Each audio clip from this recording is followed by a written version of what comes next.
Thank you, Joe. Good morning, everybody. Good morning, every member and visitors. Welcome to the Adult and Social Care meeting for September. We're going to have a very interesting morning. Adults, social care and national health seem to be hitting the headlines every other minute today, don't they? But we'll try and dismiss that for a short time and wait and see what happens this afternoon. So let's proceed, shall we? First of all, do we have any apologies for absence? We have no formal apologies for absence, Chairman, but Councillor Terry Hale is not at the meeting, so it may be that Terry is not able to join us. Thank you. Thank you. He's winding his way through the forest to get here. Secondly, do we have any declarations of interest? If anybody has a declaration, would you like to just raise your hand? If you're unable to raise hands in the electronic version, you can wave your hand at the chairman in front of the screen. Thank you.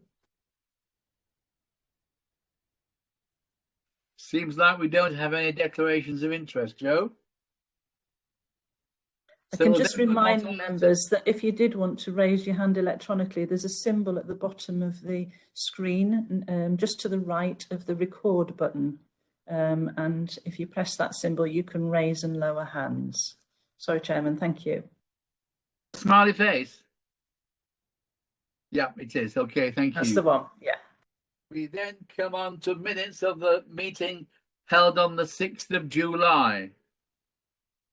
Do we have any matters arising from those minutes, or is everyone happy and content with them?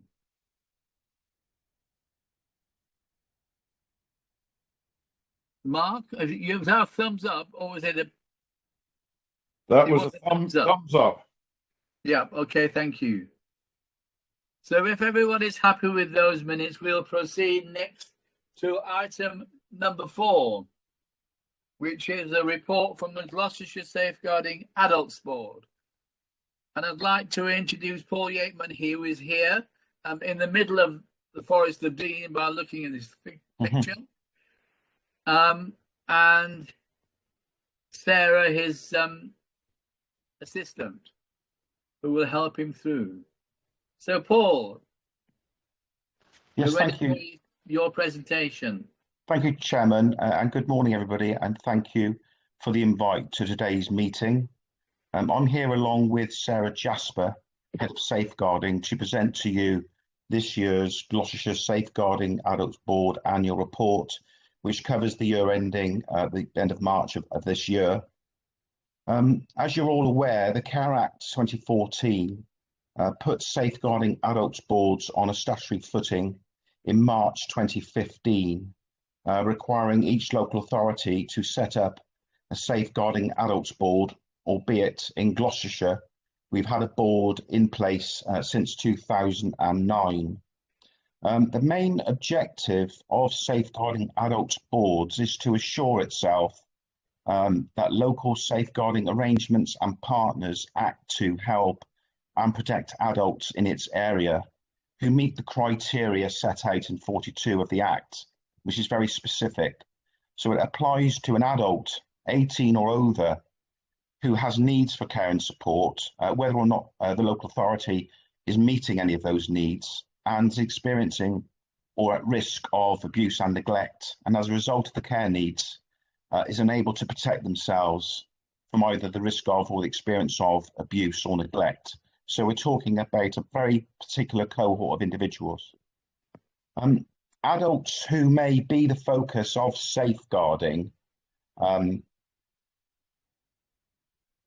range from those whose decision-making capacity is severely impaired to adults with cognitive impairment, but whose physical situation for a brief period of illness has temporarily affected their ability to protect their own interests. And the nature of harm, of course, can range also from very violent physical assault to psychological abuse through various forms of personal, financial or organisational abuse or neglect, to a failure to provide timely access to key services. And of course, abuse and neglect can take place anywhere in a whole wide range of contexts. So one of the three core functions of the Safeguarding Adults Board under the Act is to produce its annual report, and the other is to produce a strategic plan, and the other is to undertake safeguarding adult reviews in certain circumstances. And as I said in my introduction to the report, it's been an unprecedented year, as I'm sure you're aware, during which we were in the midst of the COVID-19 pandemic, which raised the profile of adult social care and the importance of safeguarding adults to a new level. The virus has affected all communities, as you're also aware, but it's had a significant impact on our most vulnerable, including individuals with a learning disability and our older generations, many of whom receive care and support, often in residential and nursing homes or within their own homes. During the year, the board and its subgroups continue to operate on a virtual basis. Board members also participated in many meetings and forums designed to monitor and respond to the impact of the virus to ensure that the health and well-being of adults with care and support needs was prioritised and that lessons could be learned. This year's report is in the very same format as we produced for a number of years now, so hopefully people who have been part of this committee will be familiar with the set out. We've got two case studies which are on pages 10 and 11, which are always a very good read, which highlight the complex nature of concerns that are becoming more and pose a real challenge to safeguarding adults practitioners and its partners on a daily basis. And when I finished in a moment, Sarah Jasper is going to take you through one of those case studies just to highlight some of the key issues. So during the past year, we've had a slight increase in the number of concerns that have been raised, approximately 160 compared to the previous year, which is an increase of about 6.8% compared to 2019-2020, and 16.1% higher than in 2018-2019, I should say. And the conversion rate, that is those that went on to become inquiries, was just over 28% this past year compared to 36% in the previous year. A few things to mention. We took part in the National Data Collection COVID-19 Insight project, which looked at the number of concerns raised nationally between June 2020 to December 2020 and logs safeguarding activity during the pandemic. This indicated that nationally, the rates of safeguarding concerns were higher in 2020 than in 2019, which is no surprise to anybody, and that domestic abuse, psychological abuse and self-neglect had increased significantly nationally, and we saw some increases locally as well. And we're currently in the third phase of that project, which will extend that timeline to March 2021. So the annual report also includes the achievements of the board and its core partners, along with the priorities for the forthcoming period. And I just want to highlight a few key issues and challenges for the forthcoming year before handing over to Sarah. So first of all, we're currently developing our new strategic plan, which we hope to have in place by the end of the year, which will cover the period 2021 to 2024. And we're continuing to engage with our partners, including Healthwatch, the VCS and our communities in order to help shape and influence our future priorities for the board. The second issue and key challenge is that of individuals with complex care and support needs. We're going to use the learning from a number of safeguarding adult reviews that we've undertaken over the past 18 months to help shape and influence how agencies in Gloucestershire support and respond to individuals with complex health and social care issues, which are strongly related to adverse childhood experiences and the need for trauma-informed working practice. So as I said, we've undertaken a number of safeguarding adult reviews over the past 18 months that involve individuals who are very vulnerable and have very complex needs. Thirdly, we're going to use the learning and recommendations from a national safeguarding adult review analysis that took place and has just been published, which covered basically the Care and Health Improvement Programme commissioned the first review of safeguarding adult reviews nationally, which covered a 2-year period from March 17 until March 19.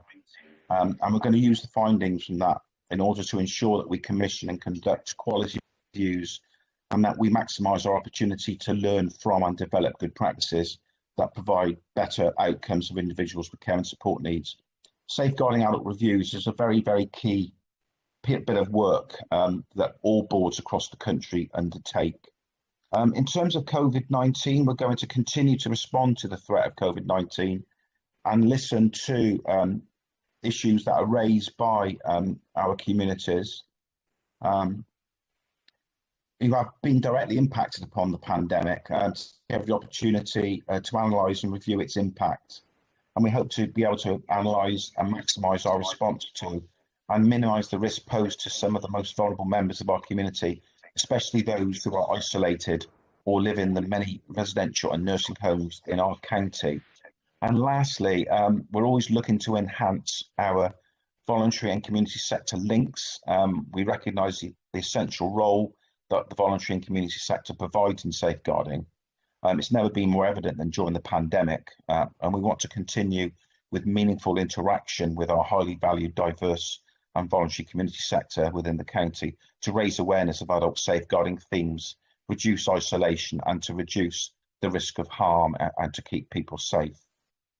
So that's all for me. I'm just going to hand over to Sarah, who's going to take you through one of the examples within the report, which highlights some of the real challenges that professionals face, not just in Gloucestershire, but it's very much a national thing these days. Thank you, Sarah. Thank you. I just wanted to talk to you about Emma, the case study, the second case study in the report, which starts at the bottom of page 10 on the electronic copies. It may be different on the paper copy. We have changed some of the details, but actually she is very representative of some of the cases that we've been seeing an increase in coming into the Safeguarding Adults team. And particularly during the lockdown, what the team was reporting was that they were getting cases that were far more complex than they've been used to prior to that, and more of them. So Emma was a 27-year-old woman. She had suffered some very serious abuse in childhood, including sexual abuse, and she was in care from the age of 13. She had a diagnosis of fetal alcohol syndrome and a mild learning disability. And she was very, very difficult to help. She had, there were frequent instances of self-harm. She would take herself off to a railway bridge and threaten to jump off, calling the emergency services and passers-by in as well, actually. And she was in and out of services. And one of the key problems for people was that she would not accept the support that was offered to her. Every time it was offered, she would push it away. And so the professionals who were involved in trying to support her found it really, really difficult to support her to make any changes. She was eligible she met the safeguarding criteria because of her disabilities and her mental health issues, but she was also very vulnerable to exploitation from other people. As a child, I think she'd also been she'd been subject to childhood sexual exploitation, and that did continue into her adulthood. So we held, the Safeguarding Adults team held a high-risk behaviours meeting. Now, these meetings are in escalation from a safeguarding inquiry when professionals have tried everything that they can think of to help somebody and it hasn't worked to reduce the risks. So we got everybody around a table, and to start with, people really did feel at a loss. Everything that had been offered had been refused. She remained at very high risk. But then we had the Nelson Trust there, who have a long history really of taking a trauma-informed approach to people, which is understanding that what has happened in some trauma that people have experienced will manifest itself in emotional distress and high-risk behaviours. And actually the professionals who were working with Emma started to try to take that approach, which is, you know, about just being kind, which is something that Emma said when she went into hospital. She felt that the staff on the ward treating her were kind to her, and it actually did help a bit in starting to engage her. So over time, and just little by little, small steps were made in supporting Emma to sort of address some of the problems and to try to help reduce the risks to her. I'm not saying that things are perfect for Emma now, and you know, that's very difficult, but at least she has started through sort of sustained work from certain professionals to build up a relationship of trust with Emma that helps to get her to accept some support that can reduce the risks. And as Paul mentioned, people with complex needs like Emma are becoming more and more prominent, I think, and there appear to be more people presenting with these complex needs, and it's so it stretches across their lifespan, and a lot of it absolutely is rooted in adverse childhood experiences, and so I think that's why that initiative is so important in trying to address that in childhood, because in safeguarding adults we see the adult products of that abuse in childhood, and it can be very difficult for people to function as adults when they've suffered so much harm in their childhoods. So that was all I had to say about it. Has anybody got any questions about that case study in particular? I'll have a go. In a nice way, thank you. How do you do the follow-up? Because you come to a standstill there. How, you know, you said this young lady was in hospital, and that's all it is. It's reinsurance. And I know it. And a lot of these cases, they do. And then all of a sudden they're dropped blank. And that's our own thoughts, because now we haven't got community centres or anything where these people could go to, you know, go along with others. So it's no good just, you know, opening the gates and say, we dealt with you, you're gone. No, absolutely. And I think actually that's come out of some of the safeguarding adults reviews we've done in the past with people who self-neglect, that there had been a tendency in adult services to say, well, this person's refused support, so we'll close the case. But what we've learned through those reviews is that doesn't work. And what we need to practice is compassionate persistence, is what one of the reviewers called it, one of the authors of our reviews. And so the key is not to just close a case down, but to ensure that people continue to try to engage until you get to a point where hopefully the person will be ready to accept that help. Okay. Lisa? Yeah, I think that's a really excellent point, Pam, about, you know, that continuing support. And actually, I was wondering about the flip side of that, the other end, about how you sort of assess people and how they come to you, and whether, you know, obviously the earlier you can intervene, the better, and how you maybe work with other services, with social services, etc. So, you know, in the likes of Emma, if somebody, you know, who's already been through the care system and is known to have suffered, then obviously, you know, I don't know how you deal with the early bit, and how you can, and how we, I guess, in our communities and as members and counsellors can sort of signpost people and to get help. Yes. Well, some of the children will come through from children's services into adult services. Of course, one of the issues with that is that there are very different relationships with adults through adult services. Adults have to, if they've got capacity, we can't enforce them to accept help. And that's one of the key issues that makes it very difficult to work with this group of people who've suffered adverse childhood experiences. In the case of Emma, she was referred into the safeguarding team by the homeless healthcare team who were working with her. And the key thing is about getting the right multi-agency partners to be involved in that case. So we had a huge number of people, actually. I think there were about 18 professionals at the first meeting from a wide variety of services, because she had touched on all of them. So it was the emergency services, it was the acute trust, the hospital, the homeless healthcare team. She had an epilepsy nurse involved, and social care, mental health services, the police, you know, a wide range. And these individuals can touch on all of those services. And it is difficult to get engagement, but as we've just already said, you know, it really is about that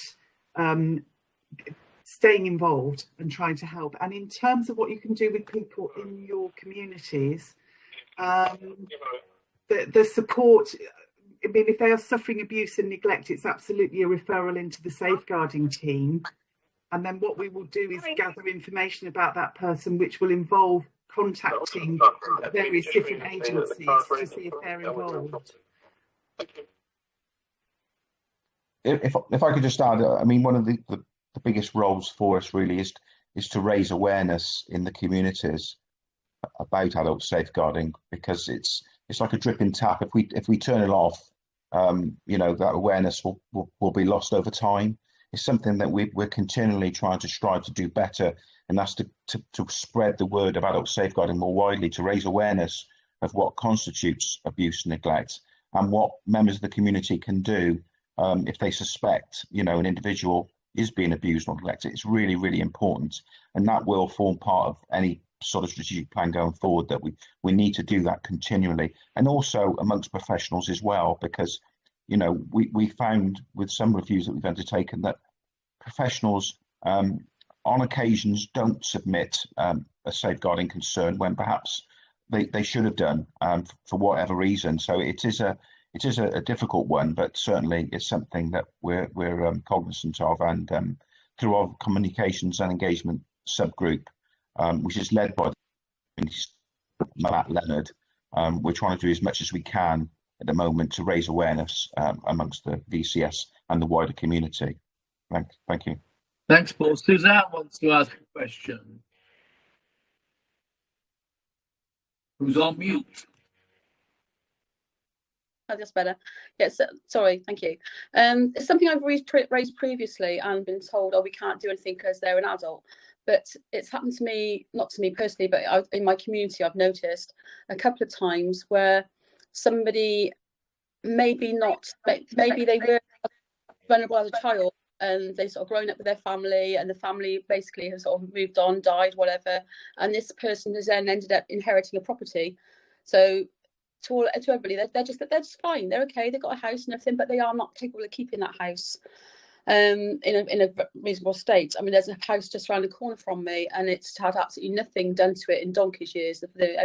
And the guy, I've mentioned this before to Sarah Scott, the guy was actually, because his bathroom was out of action, he was actually putting human waste into the litter bins because he hadn't got a bathroom. But the PCSO actually asked me the other day, do you know about this man? I said, yes, I know about him, but they've told me there's nothing they can do. He's an adult, he does his own thing. But obviously there was an issue there. So who do I report that guy to? Because he needs help. He does need help. He hasn't spoken to me. He wouldn't speak to me, but the PCSOs are now aware of him as well. So what do I do? You'd be very welcome to email me, Suzanne, and I can look into that case. Self-neglect is notoriously difficult to work with, and it's precisely because an adult who's deemed to have capacity can refuse all offers of support. And it's a question of sustained working with somebody to try to get them, to make some positive change. And there can be some things like environmental health sometimes may have a part to play, and various other agencies. So, Joe, are you able to, it's Suzanne, isn't it? Are you able to let Suzanne have my email address? And if you want to drop me a line, I'll have a look at it for you. Yeah. Are you happy for me to share your email address with the committee, Sarah? Yes, absolutely. Yes, is that okay? Thank you. Yeah. I think, thank you. I'll check on the number of the house. I know which road it is. I'll check on the number of the house and see what information we have got on him, and I'll let you know. Right. Thank you. His name would be essential as well. Yeah. And now we have Alistair who wants to say something. Alistair. Oh, hi, yes. A question. Well, I've got two questions, if that's okay. The first one being, it's like a generalised one. Given that there's depleted levels of staff, a lot of people in isolation, issues with COVID, and obviously there's people are demanding increased wages as a result. There's a shortfall. Need of care staff's increased. And also given the fact that a lot of the care companies on the county are already in contracts, they've got agreed rates. I believe the rates are around sort of £19 to £20 an hour. wages have gone up exponentially, where they might be paying around sort of £14 to £15 an hour for a carer. Given the fact they've got employers' NI, holiday pay, and other costs around with PPE, a lot of these care companies aren't going to be making a profit and in fact making a loss. My worry is that a lot of care companies are going to end up dropping out the market, and they've got also the additional demand of agency labour, where they'd be paying rates, probably loss-leading rates of around £22 to £23 an hour, when they're only getting a revenue rate of between 19 to 20. My concern is that we're going to be in a situation where we're not going to have enough care companies to facilitate the requirement of complex needs and care requirements in the area. What can we do to assist these care companies, given that I understand money's and purse strings are tied at the moment, and probably the county council are probably looking at a deficit as we are. What can we do to try and ensure that staff numbers are maintained? Alice, we have Chairman, sorry to interrupt you, Chairman, but we've got you twice. We've got you on 2 devices, I think, and we've got an echo, a very bad echo. I think you might have to just come out of one of them, the one without the camera. Sorry about this, everyone. There we go. Perfect.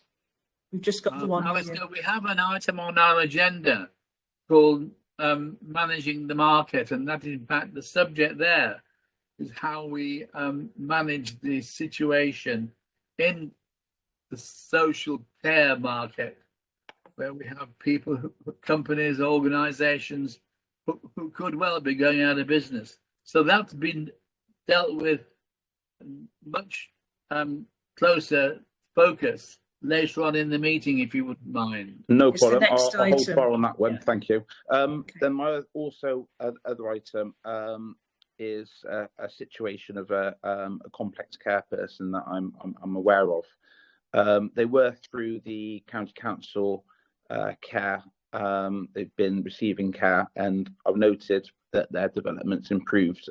A, because they're a neighbour not too far from me, and B, because I was aware of one of the care companies that are looking after them. I took a keen interest. I noted that their performance around the area, their social well-being improved a lot. They look like they're taking care of themselves a lot more. They're out shopping. The carer's distance ended up being around 20 to 30 metres away, rather before they're sort of within a metre or two. And they going into the pub as well, not causing trouble, where before they did. They're shopping by themselves, etc., catching the bus. Looking very promising. What I've noted is I spoke to one of the care providers and I've asked why the carer hasn't been with them recently, because I noticed a dramatic decline in the person's well-being. I noticed they're not being clean, they're not shaving, they're looking very untidy. They're going out in their dressing gown when before they go out in smart clothes. They're often in their pajamas, and I don't see a carer with them. The care provider advised me that another care contractor took over the package, and their understanding is that they're deemed, the person with the need was deemed as being in a position where they did ongoing care. As a result, I've noticed a massive decline in them, and also not only my concerns for them, but for the public in general. I believe they've got obviously that they potentially can pose a risk to children.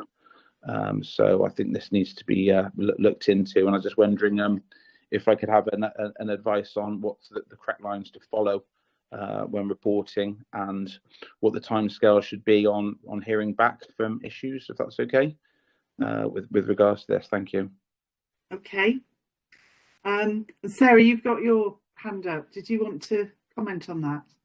I think this might fall somewhere between you and I, Sarah. I think we obviously can't comment on individual packages of care and individual circumstances in a public committee, but very happy that either you email myself or Sarah Jasper. I think this might be more of an issue for the operational social care team to review the package of care rather than a safeguarding concern. And either way, Sarah's team and the adult safeguarding operations team do work very, very closely together. So if you want to drop me a line, and Joe will circulate my email after the meeting. We can ask the team to look into it for you. That's very kind. Thank you. Okay. I want to ask the question. Struggling with my iPad. How are you? Can you hear Well, us, Stephen? Yeah, pardon? can you hear us? Because we can see and hear you very clearly. I can hear you very clearly. Yes, yeah. That's fine. We can see and hear you, so that's good. Yeah, may I ask the question, please? You may, Pam. Yes. Well, what it is, it's a follow-up. I just had a call and I kept my phone on because it's a helpline.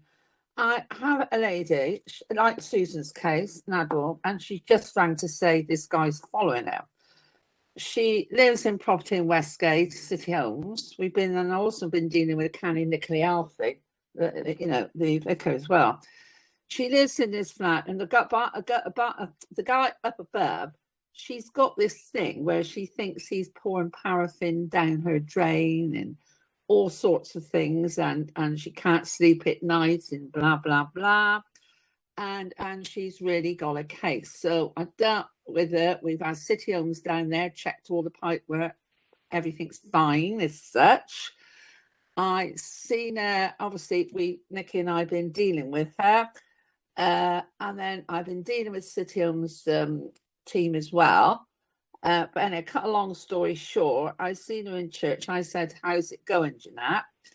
And oh, blah blah. And so we got on to Charity Trust if we could rehouse her, and they probably could.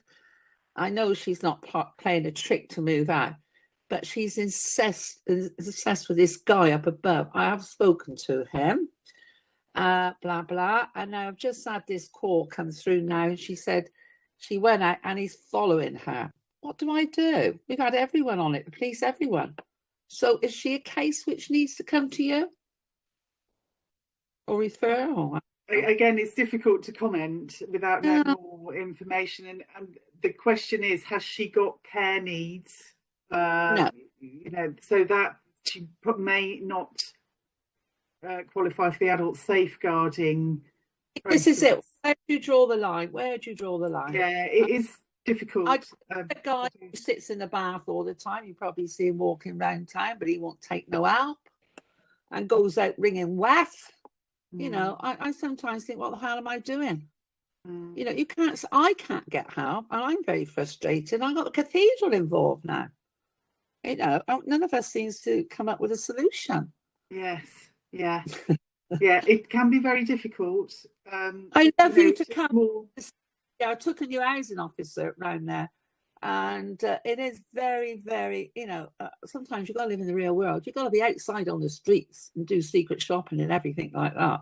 Yeah. I mean, I see people wander all the time, nowhere to wander to. Yes. So I do, my hands are tied. Yeah, absolutely. Okay, well. Going back to what Alistair said, about home. Well, we got about 800 beds, I've been told, empty where we can't build them. So, where do you draw the lines? 2 questions. I think we'll have to leave that one while later, that question.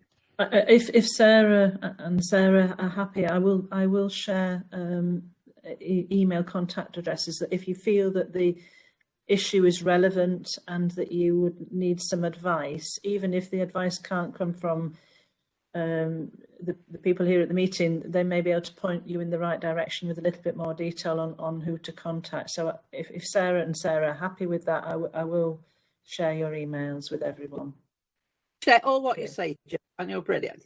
But where I'm coming from, we go round in circles for years doing this. And sometimes I think we should be out and about, having meetings, like not probably go to a different part of the city and everything else like that. But then you've got the county.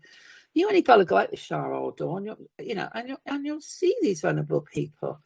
And then it is awful. Of course, with COVID, they had the help. They had visitors. They had shopping delivered. They were happy. And now it's all dying down because they're not getting that help as such. But with this Jeanette, I mean, she's got to be about 80, I don't know, whatever. Very nice, well-to-do lady. But I know I dealt with somebody else saying somebody was shining a beam through their window from Nick's Tavern in Westgate Street. And she kept saying to me, look, Pam, she said, look, they're coming for me. The beam's coming through the walls. I know it's not yours, but while we're here, we could air that. Like, but you know, what do you do? But I appreciate all what you do because you do all good jobs. Thank you. No, it is difficult, and as you said, during COVID, all sources of support got shut down inevitably. There was the Everybody In campaign, wasn't there, where people were rough sleepers were offered accommodation, and there is an initiative now coming down from government to try to end rough sleeping. And then actually, Paul and I are attending a workshop, the first workshop about that tomorrow, in person, which will be a first for the last 18 months. But there is an initiative that's specifically around rough sleepers, but there is an initiative getting underway to try to address that element. But I appreciate what you're saying, Pam, that there are other people out there who may not be eligible for adult social care support, who nonetheless are very troubled and having, you know, really difficult time. Yeah, but in a nice way, easy. A lot of these rough sleepers got homes. They have got homes, and you know, because they have got homes. Yeah, I won't say where they got, but they all got council flats. Yeah. Right. Okay. For me one day. Thank you. Do we have any more people wanting to? Oh, Mark, sorry, I didn't see your hand there in the corner. Ooh. Mark. Yeah, okay, sorry, that's fine. Slightly different angle question. Having read the report in detail, there's quite a lot of reference to alcohol abuse. There's very little, if no, reference to substance or drug abuse, and I wonder whether this is whether that is a reality or whether in fact it's just not raised. And the other question, which is on your report, page 27, or on our pack, it's page 35. It's the section 42 inquiries by age group. The large blue section there is age group of 18 to 64, and then there are other rather smaller age brackets. It strikes me that it would be more meaningful if we were able to analyze the 18 to 64 in a breakdown of to see whether the problems are in 18 to 22 or whatever the sort of bracket is. It's quite a wide range, age range, to be sort of understanding. Yeah, that's a very good point. And I think that it's in that bracket because that's what we're required to report back to the Department of Health in that age range. But you're right, it's huge, and we do have the ability to break that down further and to see where that where the peaks are in terms of those individuals. So we can do that locally. But it's a good point, Paul.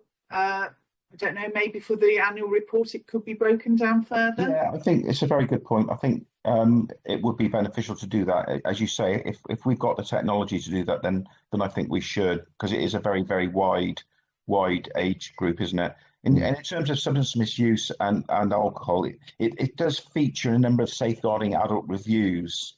So it is an issue, and we are aware of it. And as part of the work that we're doing in terms of responding to people with complex needs, it's part of the work that we're looking at moving forward to see how we might be able to influence what takes place across the county to make some of these pathways better. But as you say, although it doesn't feature specifically that often in the report, it is part and parcel of what we find with people with complex needs. It certainly hasn't gone away. No. Substance misuse, but there's been a focus on alcohol use because we've seen an increase in the number of people presenting with alcohol issues through COVID, and actually the hospital asked us to conduct a shorter review because they'd seen such a large number of alcohol-related deaths in the past 18 months during the pandemic.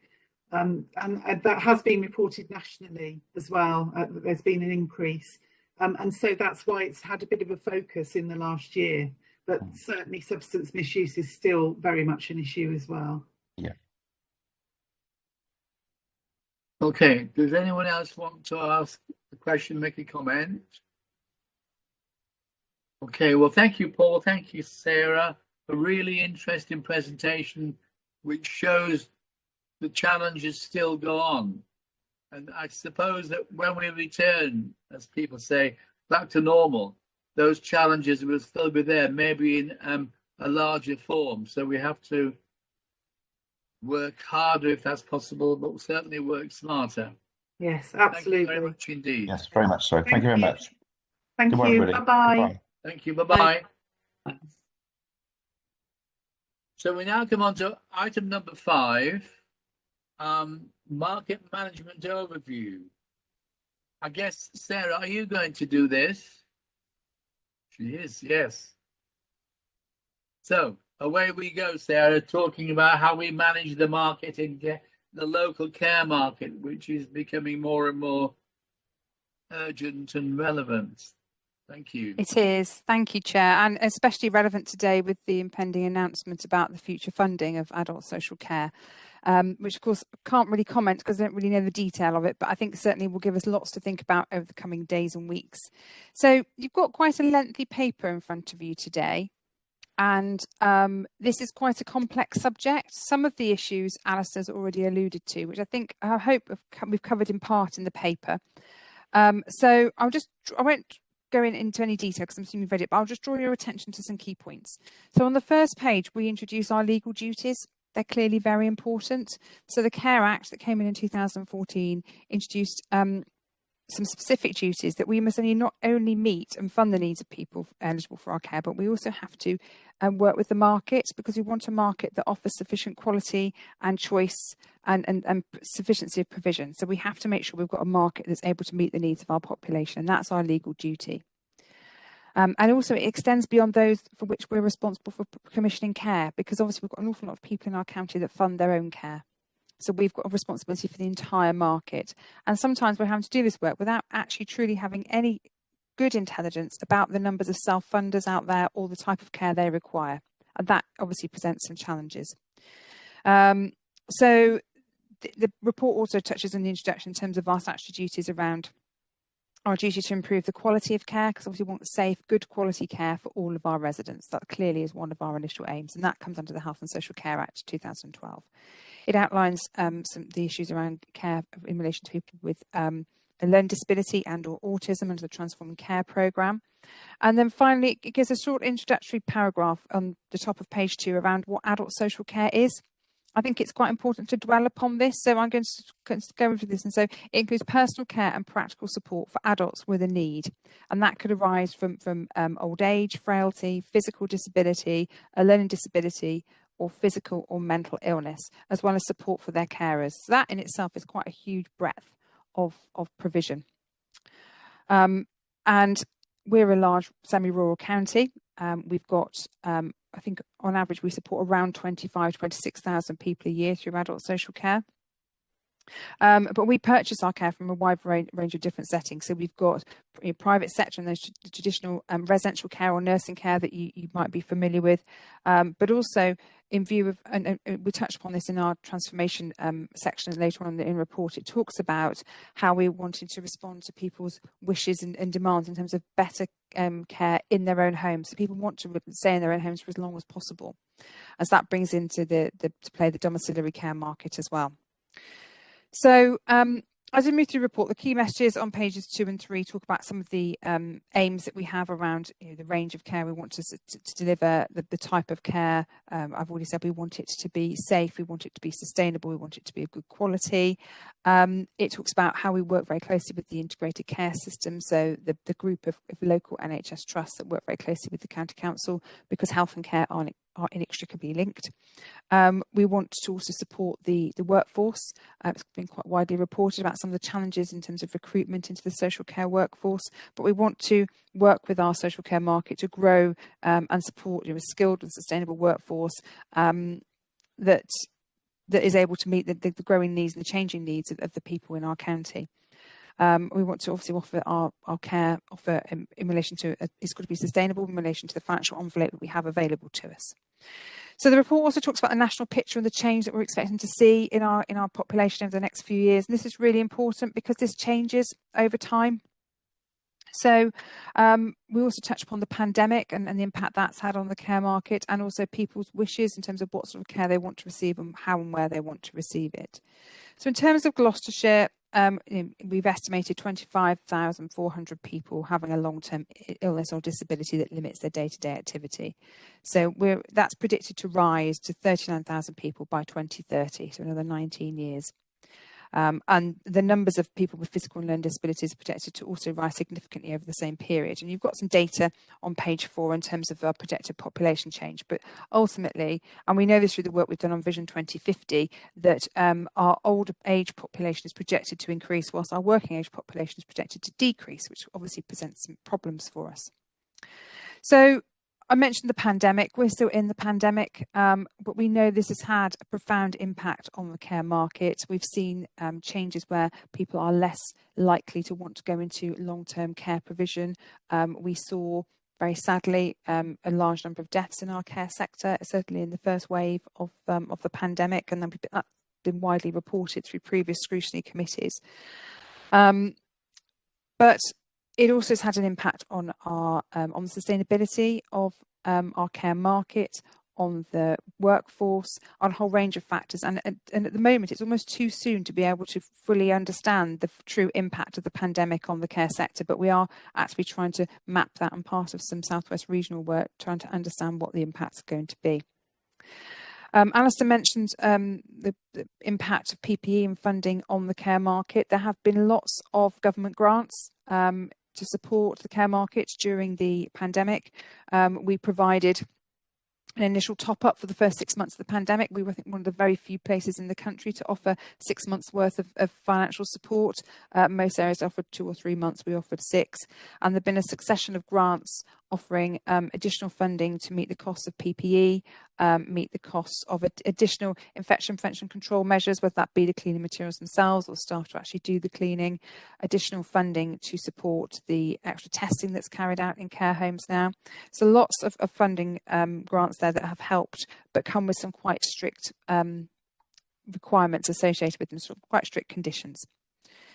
So we then go on to talk about how we've addressed some of these challenges and opportunities that we see through the change in demographics into adult social care. So we've had what we call an adult single programme. So we've tried to do all our transformation and change programmes through one programme called the Adult Single Programme.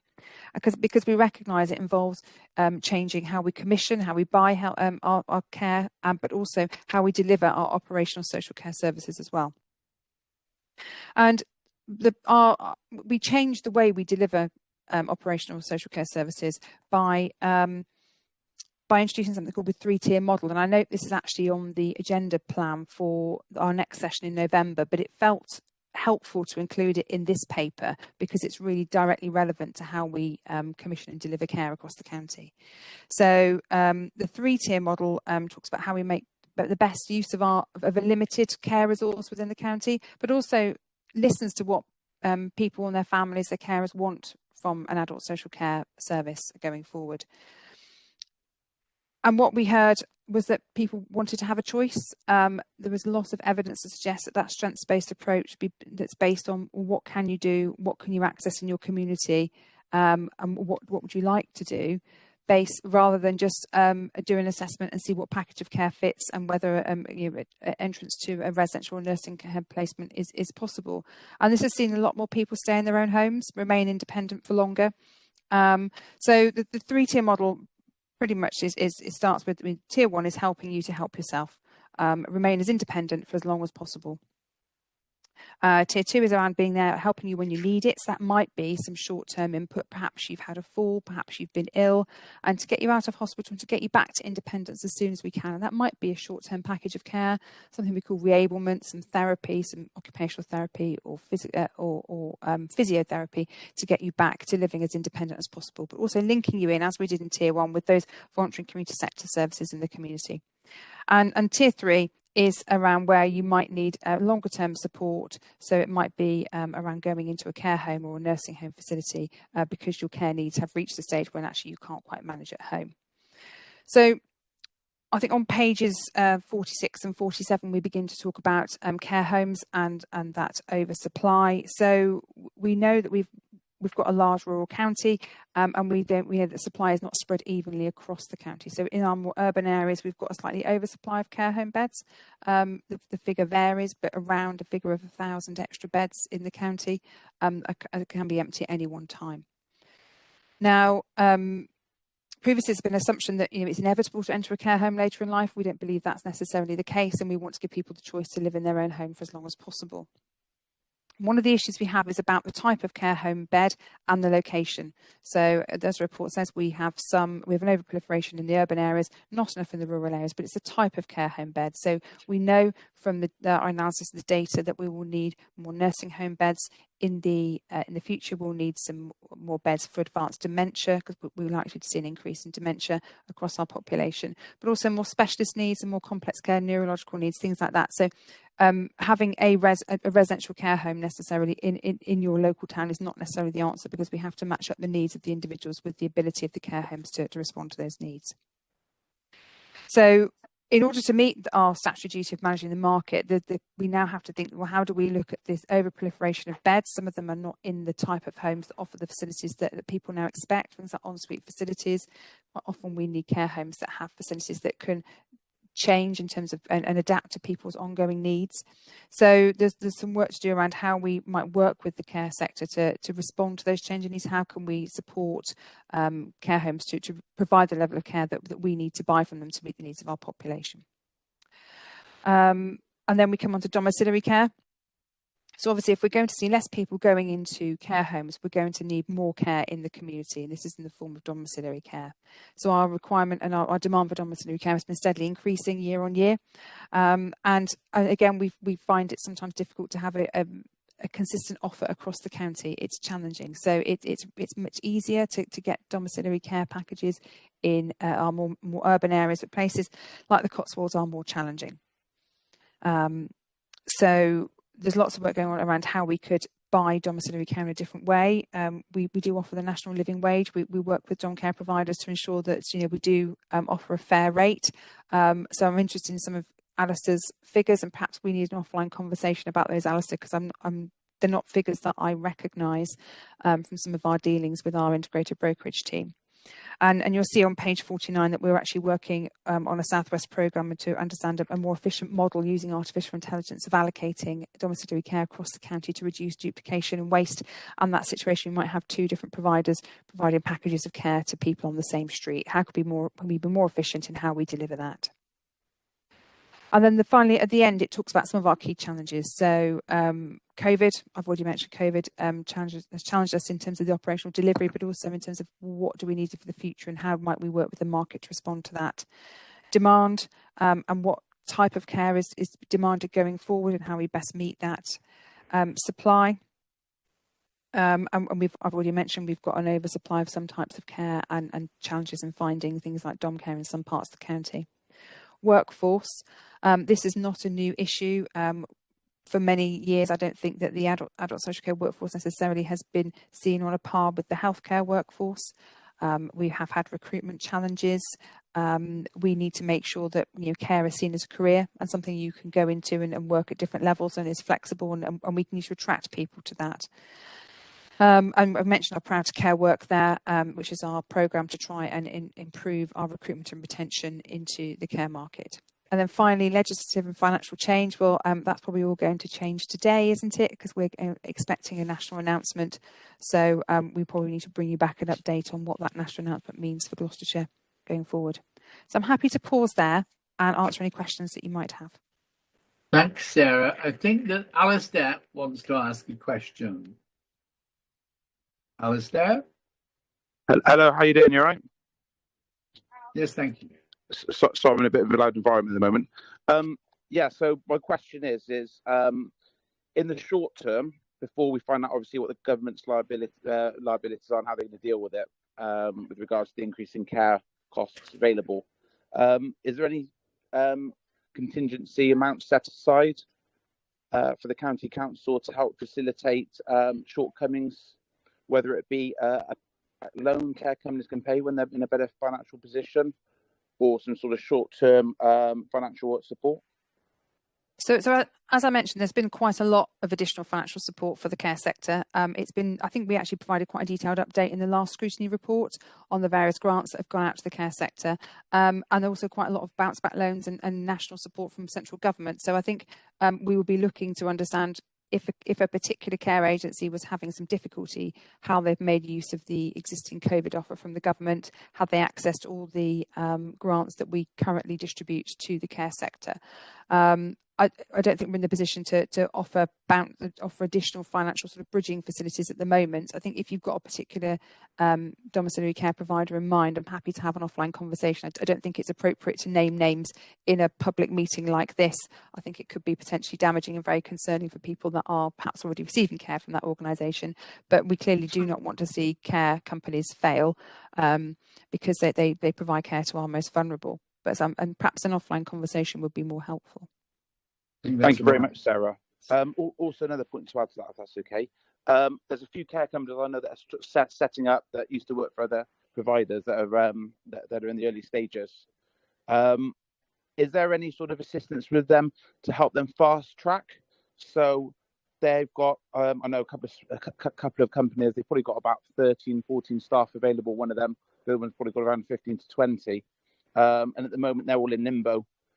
Because their application hasn't been sort of approved, and I think there's delays of some sort. So an offline conversation, if we can discuss those as well, would be absolutely fantastic to see if there's a way of supporting them getting their application across.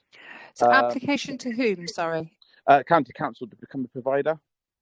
So that has to go through the due diligence process because we basically buy off a commissioning framework. So we need to do our due diligence to make sure they are financially sustainable, have got all the quality and safety checks in place. So happy to have a chat. If you want to send me their names and I can investigate for you. But there is something that we have to make sure that we're buying good quality, safe services because of the vulnerability of the client group we're working with. But if there's been a delay, very happy to investigate it. Yeah, I think it might be more down to a delay. So yeah, if we can have an offline conversation on that as well. Obviously, I don't want to reference different care companies on a public forum. Thank you. No.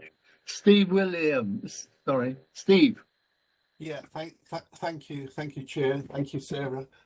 I've got three questions, if that's a Chair. One is in the tier 2, where Sarah mentioned, and she also mentioned it later on, about agencies and 2 agencies going down road, which is we all would agree is rather silly if it can be changed. And you mentioned about agencies actually taking on a particular a particular district or a particular part of one town or whatever, which makes sense. If I take it that some of these workers would then have to move to another agency if that took place, would they automatically move across to another agency? And I'm always keen to know, would they have the same conditions if they had to move to a different agency? Do we give all the agencies the same sort of conditions we would expect? I think you've jumped ahead several steps there, Steve. So I've not said that we would be, it's looking to how we commission. So it's not, we're nowhere near, and it might not even be our aspiration for care home workers, dom care workers to move companies, discussions of terms and conditions. It's around how we can effectively allocate packages. So I don't know that it would even be necessary to move workers from one organisation to another. So I don't think we're even in that space yet. It's about how we can make best use of the company's time, because it doesn't make any sense for them, does it, having people driving all over the place when we could make more efficient use, reduce their travel time, increase their efficiency, and give better quality care. So I don't think we're anywhere close to moving workers from one company to another. I don't even know if that's an option we want to pursue. Okay, thank you. It's only that, you know, it does make sense if one company is doing a particular town and or whatever. The third one is you mentioned the insufficient amount of affordable places in and we've discussed this before, I know, in the Cotswold, Stroud and the Forest. And I've actually mentioned it before when, you know, we closed the two homes in Stroud, Wyatt House and also Park House. Is there a thought still, are we still looking at providing some sort of extra dementia care or something from, I don't know whether we still have those two buildings in the Stroud area. The thought was that if we parted with them, we may be able to invest it within, you know, the Stroud Cotswold area that actually need more affordable places. Is that still on the cards?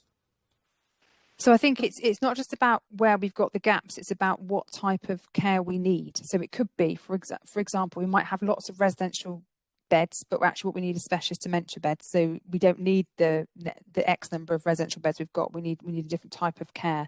So I think, yes, we did close two in the Stroud area. As I understand it, those buildings are still owned by GCC. They're still owned by the council, and there are some discussions underway around how we can best use those. I think there's also some work going on in adult social care in terms of our approach to market management. So what do we need, where do we need it, and what have we currently got in those places, and how might that need to change? So this is what the paper sort of alluding to in terms of it's quite a complex jigsaw approach of trying to make sure we've got the right care in the right place and predicting where we might need the care in the future.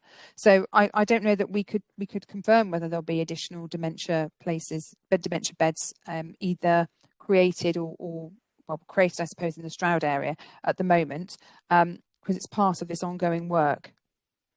So you looked at, all I'm just concerned about is that people having to travel, relatives having to travel into Gloucester City or wherever from the rural areas, you know, which is time consuming and you know, goes against what we're trying to do with using up a lot of fuel.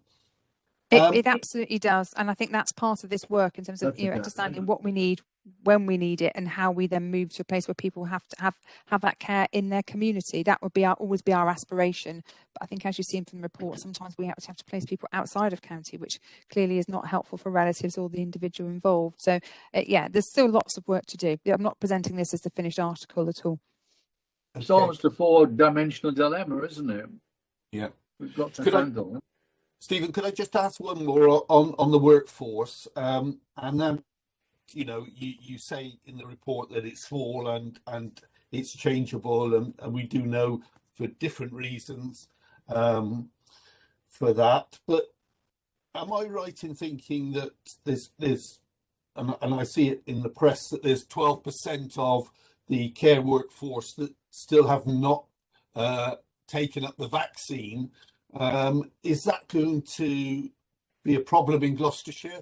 I see that, you know, rightly or wrongly, I think wrongly probably, that in some counties they're moving people from other parts of the organisation to work in care homes, which, you know, really seems crazy to me that they would work in there with no experience. But, you know, what's our take on the amount of take up of the vaccine, and is that going to have an effect within the care service, the non-take?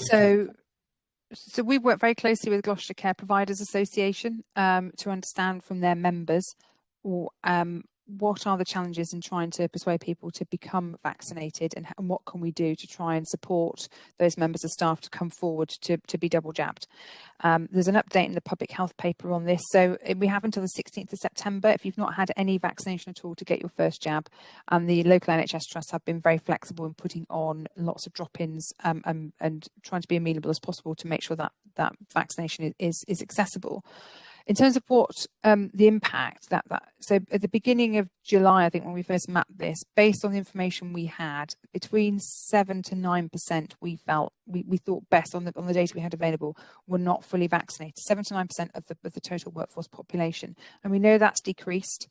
There will still be some that do not want the vaccination. We think they broadly fall into two camps: people that object to vaccination just on principle, and the second cohort who either are worried, fertility concerns are still commonly cited, might have had a slightly unpleasant reaction to the first jab, might have felt like quite a bad flu-y reaction and worried about what that means for the second jab. Almost always any reaction is less severe with the second jab.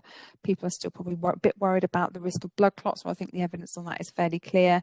And also we have quite a lot of Eastern European workers who are then requesting the same type of vaccination that perhaps their families are having back home that we might not have available to us here. So quite a range of different issues, and we've tried to work with our health colleagues to respond to those.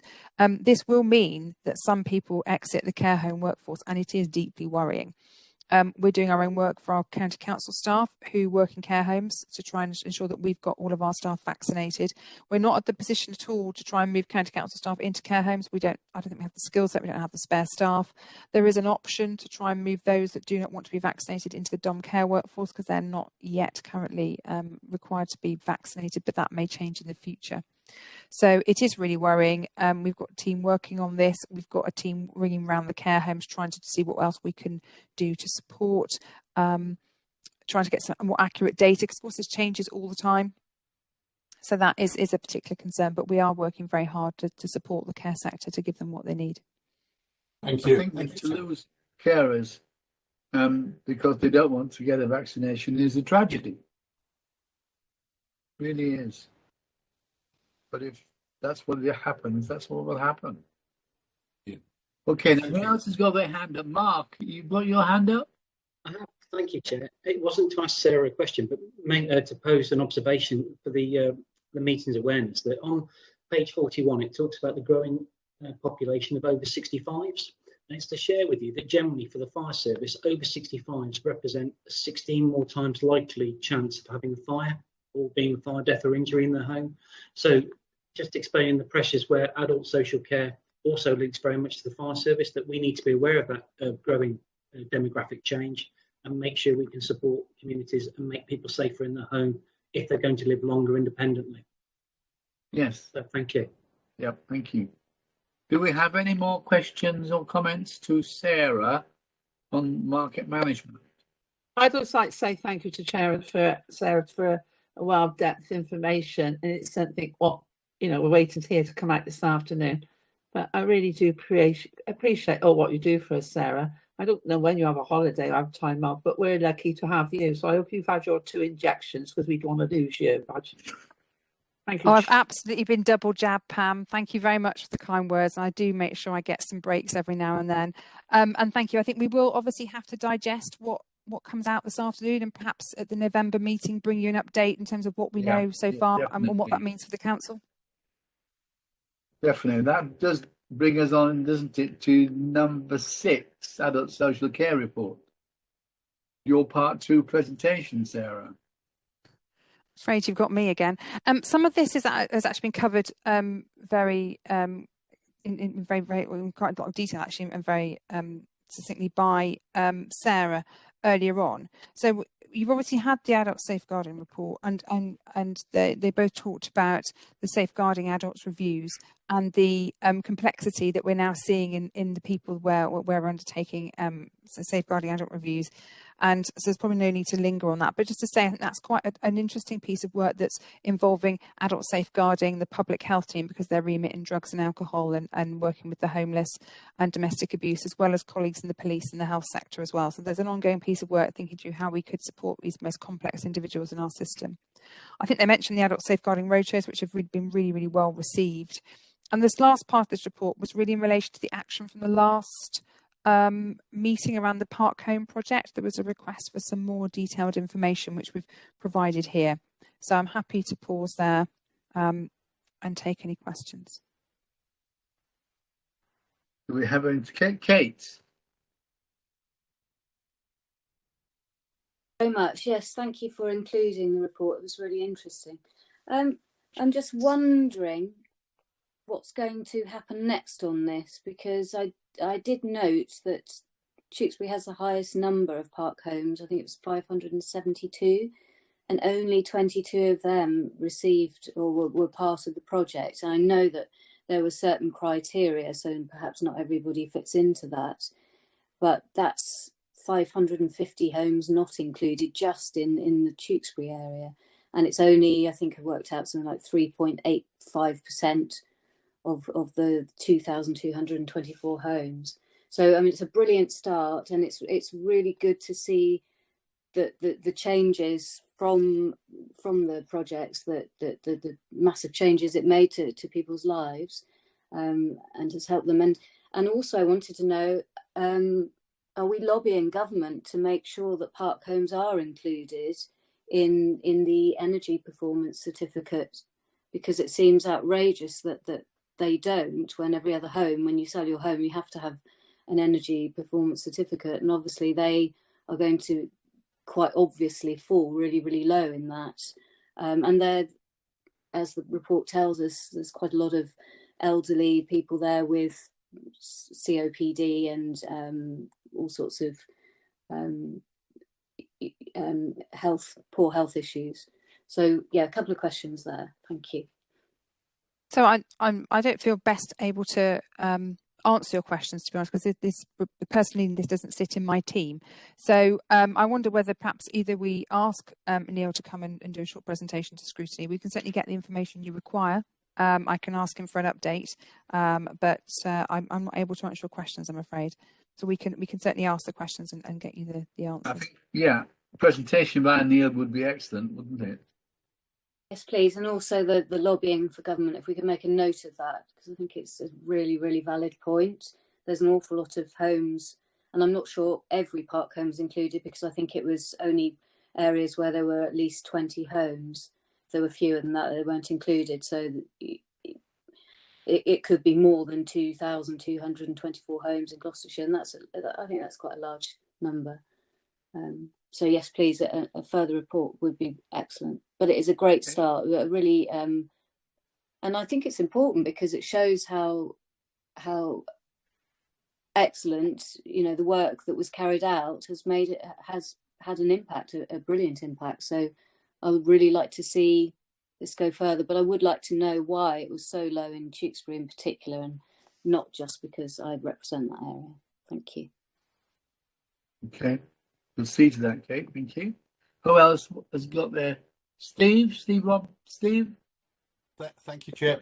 Yeah, I'm pleased to see this about the park homes, and I know that with my hat on SDC that we're doing some, but I'd just like to bring attention to as well that about non-traditional housing as well, because I guess that our chair will have some REMA houses in his, because they were built. They came from Tepri, the organisation and the business, and they're non-traditionally built of concrete slabs, and they absolutely leak heating.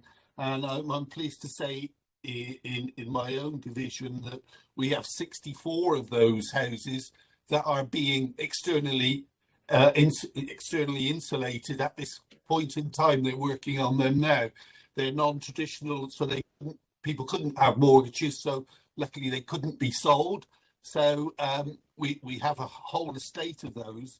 So those are being externally insulated. So there's a need across those as well. I'm just bringing attention to non-traditional houses that need external insulation. Thank you, Chair. Thank you. Do we have any more questions or comments, please? Everybody happy and satisfied? Okay. Sarah, do you want to continue, or have we come to the end of your presentation? We have. I think we could have, as we've said just earlier, a presentation on park homes and how they could be used to sort out people's home difficulties. And we'll talk to Joe and sort that out for the next meeting. Yes, I've noted those actions, Chair, and I'll put them on the work plan too. I think, if you're right, Sarah, that report's that one's noted. Yes. Yes. Yeah. Item 6. Okay. So we're moving on to item 7, and I think we go to 7. the Chief Fire Officer. Thank Office you. from Mark. Thank you, Chair. As the councillors will be aware, following the revision of the committee functions, this update no longer includes the fire service perspective, but I'll give you an update on trading standards, civil protection and coroner's service. So starting on page 63 of your bundle, I'll give an overview of what trading standards have been doing, and they've identified through an analysis of their demand and looking at the emerging issues about the priorities of work over the next 12 months. And that's about looking at protecting vulnerable people from harm, supporting a thriving business environment and deterring organised crime, looking at animal health and disease control, and I'll touch on that more later on in the report, and protecting isolated businesses from harm.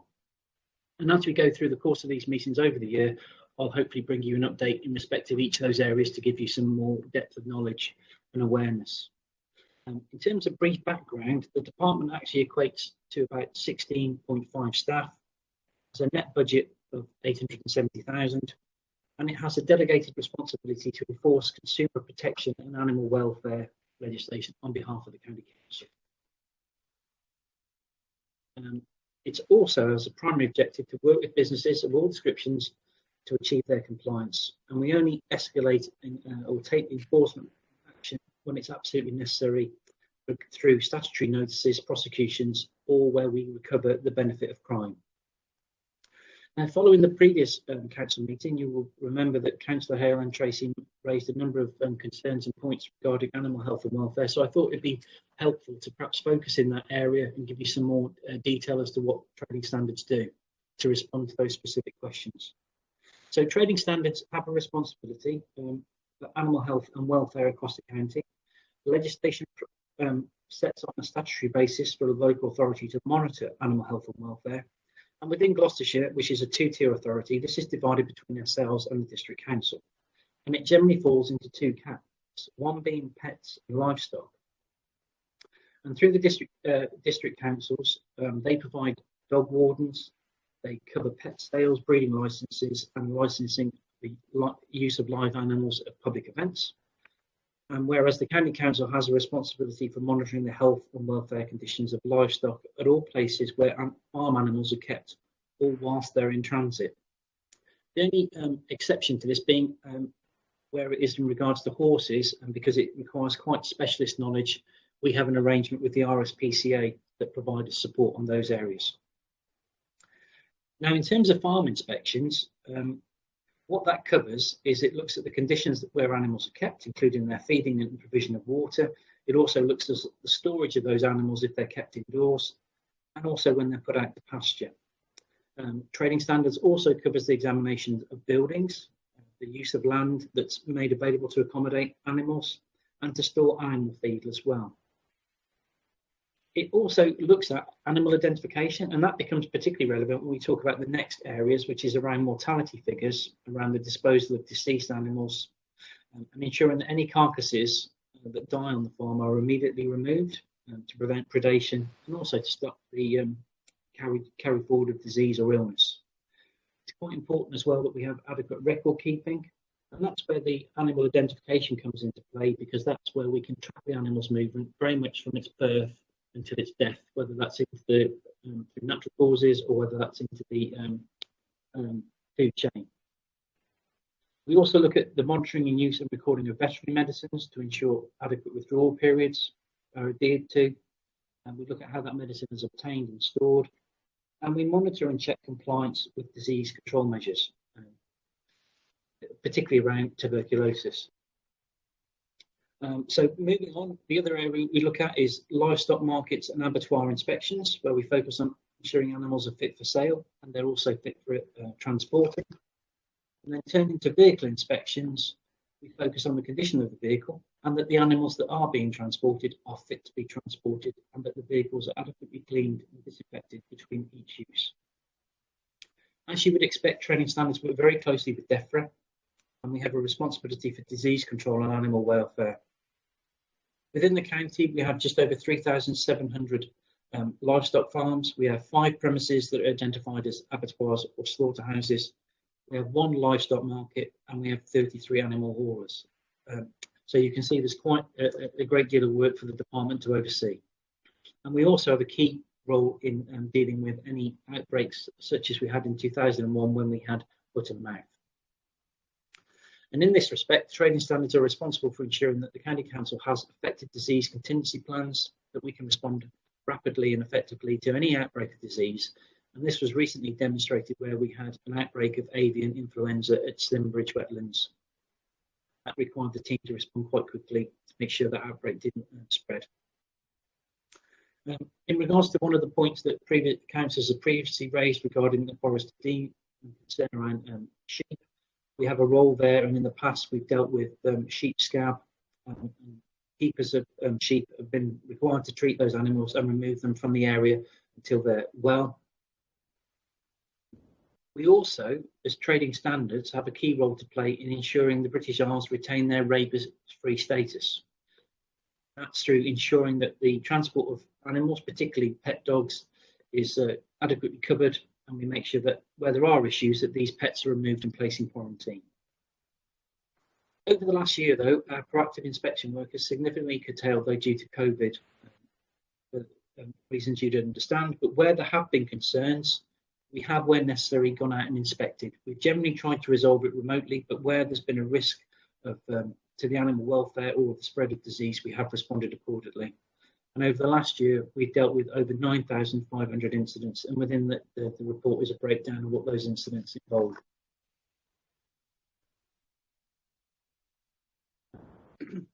I think it's also perhaps important to mention, picking up points that have previously been raised, that since April 2018, we have taken 7 prosecutions forward and 6 cautions on behalf of the County Council.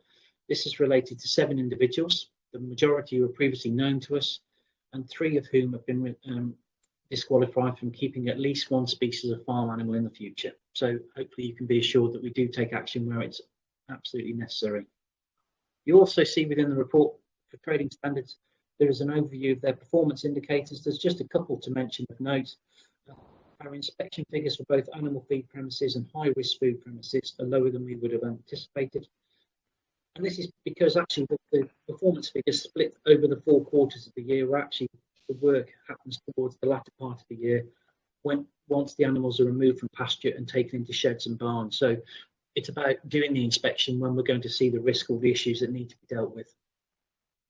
And in terms of high-risk food premises inspections, these couldn't be started until the COVID restrictions were lifted in July, and those will now commence. Looking at the bottom paragraph on page 66, it talks about where we've delivered effective and positive outcomes following our activity. And again, that's been mainly related to the fact that a number of complaints have been referred to the department which don't actually sit with us. So following the lifting of the business closure restrictions back in April, some of the issues that were previously trading standards role to enforce are no longer their role, and so that has been directed to the appropriate department. So if I perhaps just pause there a second, Chair, before I move to civil protection, are there any questions in regards to trading standards? Just through the chair, I'm so sorry, Mark, that unfortunately Councillor Terry Hale is not with us today, and it was Terry who actually brought up these issues. The good thing is that the meeting and the presentation is all on YouTube, so Terry will be able to listen to your presentation. And I have been in contact with him. I wanted him to see the report and listen to today before confirming whether he wanted to pursue his request that yourself and Trading Standards go out to meet with him in the forest. So that is an action that I will pick up. Okay, thank you. Thank you, Joe. Does anyone else have any questions or comments? Pam? Yeah, thank you so much, and thank you for your homework, especially for the animals as well. I had to go to the door. Apparently, I forgot to leave my bag outside for free washing stuff, and they knocked on the door and said, Pam, they said, you know, You never had your samples. I had to just dive to the door because I keep my front door open to keep the wind, air coming through. Sorry about that. But anyway, no. Regarding the animals, thank you so much for it was good. But we were only discussing that, and that was in overview and scrutiny yesterday too, in the city with some of our undesired people with these horsing traps through town. It's still going on, especially at that pub, the Heritage, next door to the rugby ground. And you're seeing all these horses in carriages all tied up along those railings there. They look so sad. And I got to Santa's because my parents, I won't go there, and they're tied on the side of the road, these little baby horses. And in the night, the trap, they only got no bigger than what your office desk is. And then, as I said before, there's no water there. And then as I was coming back down the lane, there was his children riding these horse and trap, and the poor horse, he was coming down the lane. They don't bother to stop for the traffic coming into Escort Road. What can we do? I said, go into lobby, talking to Mark Harper, Richard Graham and all. Something's got to be done. Those poor horses tied all up outside that bloody rugby ground. That pub got to go. No, we've got to do something, haven't we? And all these poor animals. What do you reckon there, Mark? I think it's quite a tricky problem to deal with, because sometimes, often, when we get there to inspect and see the condition of the animals, they've been moved on and they're not always in the same place. They tend to move them around so they can graze. But where we can take action, even with the police, then that's something we can pursue as well, about whether they're being kept in a safe manner and don't pose a risk to anybody else. Pose a risk to anyone else because they're tied right on the edge of a little path of like a pull-in, and this poor little black horse at the weekend was really shivering, and I just dropped Dawn off up there, and the poor little horse. But then another thing happened. A works van came out, and the horse had gone, and somebody put him in the back of and I say to them, I don't mess around. I say to them, what the you do it. And they said, oh, well, if you want to be like that, I can get £10 for him, he said, and sell him to the knacker's yard. It's horrible. But young children riding these horses in carriages. Go and be a secret shopper outside that Heritage. Yeah. And you can follow them by the mess. Yes. Sorry. Okay. Mark. Thank you so much. Thank you, Chair. Just a general observation. Firstly, I think it's a staggering amount of work that your team have to cover, notwithstanding that the horses are monitored more by the RSPCA, but just that you're, on average, from the figures which are in the report, each of your officers who's out carrying out these inspections and so on has got 340 farms to monitor. It's just a staggering workload, and makes you wonder whether they're under too much pressure, or are the farmers well looking after their livestock in the manner that they should do, so they don't have to inspect as often as one might think. Yeah, I mean, on that point, Councillor, I'd say that I think the impression I get is that more often than not, farmers care for their livestock and take care and attention about their upkeep. It's the rarity that we have these sad cases that do concern us all, where animals aren't looked after satisfactorily. Okay, thank you.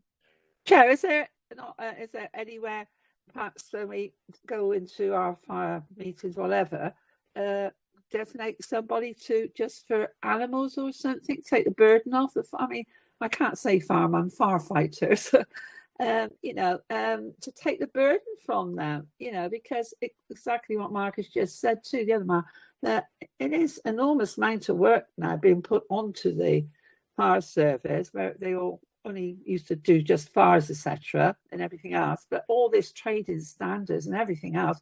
Have we looked into the productivity of staffing, and do you need more staff or a part-time staff, or what? What do you like, Mark? I think in terms of trading standards sitting within the Community Safety Directorate, I do feel it's a good fit because there's a lot of overlap between what we do with fire protection and some of the roles that trading standards enforce as well. So I think that sharing of intelligence is really to the benefit of the communities of Gloucestershire. I would agree as well, potentially in the future, there might be a requirement for more staff. The department was previously bigger, but over a number of years, as you'll be well aware, that efficiencies have had to be made and trading standards have shared their part of that burden as well. So perhaps in the future we can look at additional staff. I'm sure they'd be happy to hear that as well, that you'd be supportive of that. So I can take that on board. Thank you. Thank you, Mark. Thank you. And we now come on to your civil protection report. Thank you, Chair. Yes, so if I cover the civil protection team, which also sit with the Community Safety Directorate, obviously, although COVID is not as prevalent as it was, it's still an area of concern and focus, and they support the tactical response group, also sit on the risk management group. As you would expect, the team have a duty on-call officer 24/7, 365 days of the year. And over the last period, we've had an industrial fire that potentially involved acetylene that required the potential evacuation of properties. We've had 2 electrical substation fires, which have left properties without power. And we've also had a road traffic collision where a vehicle struck property and required a structural engineer. So that was out of office hours where support was required. The team have also organised exercises and training during the previous quarter. And they also oversee the County Council Emergency Management Framework, and they've been doing work to support the development of that framework, which does look at GCC's welfare team to include support both for adult social care and children's services in an emergency by the inclusion of an emergency duty team. You'll be interested to hear as well in the coming period, they'll be looking at role of elected members in emergencies, putting on training for councillors. And they've also looked at the guidance for directors covering both gold and silver meetings that we're involved in. You may also be aware that the civil protection team have a service level agreement with the district councils for emergency management support with 5 of the districts. They've recently written a new district flood plan based on the DEFRA guidance, and that will be going out very shortly. And they've been working with colleagues from Tewkesbury Borough Council and the County Council Traveller Liaison Officer, and been speaking to representatives from the Willow site to write a flood plan for that site of particular risk. The team support the local resilience forum, and they also work very closely and provide secretarial support to the Prevent team. If I just basically explain what Prevent is, where you've got individuals that are potentially being drawn into radicalisation or terrorism. Within Gloucestershire, we have a contest board, and that has various levels of meetings beneath that work to hopefully channel these teenagers or young adults away from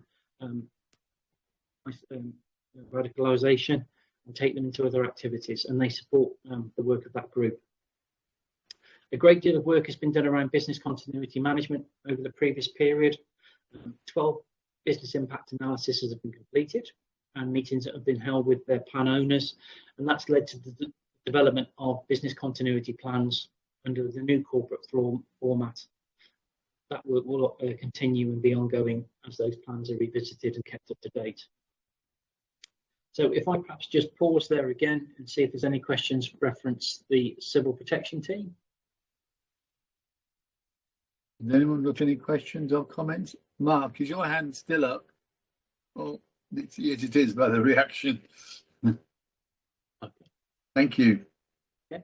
And the final area I'll cover is coroner service, and you'll be aware that this revolves around the safe receipt of the deceased and also completing investigations if it's appropriate to do so. The principal objective of the coroner in the previous period has been to assist the senior coroner in addressing the backlog of the cases that resulted through COVID. The senior coroner is currently assessing those cases, and the court has remained open during the summer months to ensure that we can get those inquests completed and we can address the backlog. Another key area of focus at the moment is about securing the additional services of pathologists to help with the coronial autopsies. And that will help us achieve a key performance indicator of being able to turn around referrals for autopsy within 7 days. The time is right now for normal services to be reintroduced, and as I say, that will be supported by 2 additional pathologists to help get the backlog of work completed. And if I just pause there again to see if there's any questions. And at the back of the report is the performance indicators and a couple of areas of concern I've raised with yourselves as I've gone through the explanation of the report. So that concludes the report, Chair. Thank you, Mark. A very wide-ranging portfolio, haven't you? Yes, it keeps the role interesting, which is really good. Okay. I think that's completed. We have a trading standard service plan, Mark, don't we? Do you want to say anything about that? I suppose it goes back to what I was saying at the start of the meeting about where we're putting focus on priorities over the next 12 months. It's fairly straightforward. It's got the performance indicators in there, what we're seeking to achieve. And we've got quite a wide range now of key performance indicators, so we can assess that our focus is being put in the right areas. And those areas link back to what I was saying at the very start about trading standards, for example, about protecting the vulnerable, supporting thriving businesses, animal health, and also dealing with isolated businesses and protecting them from harm.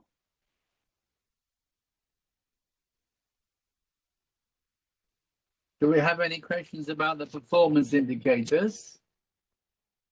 Or can we proceed? Nope, it appears we can proceed. Well, thank you, Mark. Heavy loaded, but doing a great job. Thank you, Chair. Thank you for that. So back to Sarah, who now comes on for a reprise, the public health report. Thank you, Chair. Would you like me just to cover very briefly the COVID dashboard that Joe circulated earlier on today? And just cover the dashboard, that would be great. So would you like us to put the dashboard up just so we can talk you through briefly some of the key points? So Joe, could we do that now? And then I'll just briefly introduce the written report and happy to take any questions. Just takes a couple of moments to load up the presentation. Right, just give me a second and I will look. Right, while we're on to that, you know, the reports you send with the COVID, all the arrows up and down, the spikes and everything. I still can't get it in my head, to be honest. But we have it. Well, I suppose I am right, really, because some's not city and county. We have it about 4 times every day. I get it on my computers. But I suppose it goes to one, then goes to someone else, then back to us. I've answered my own question here now. But yeah, but I'm still trying to understand it, but thank you. Well, hopefully I'll be able to explain it to you, Pam. So if you just scroll on a bit, please, Joe, till we get to the summary slide. I think it's on slide 3.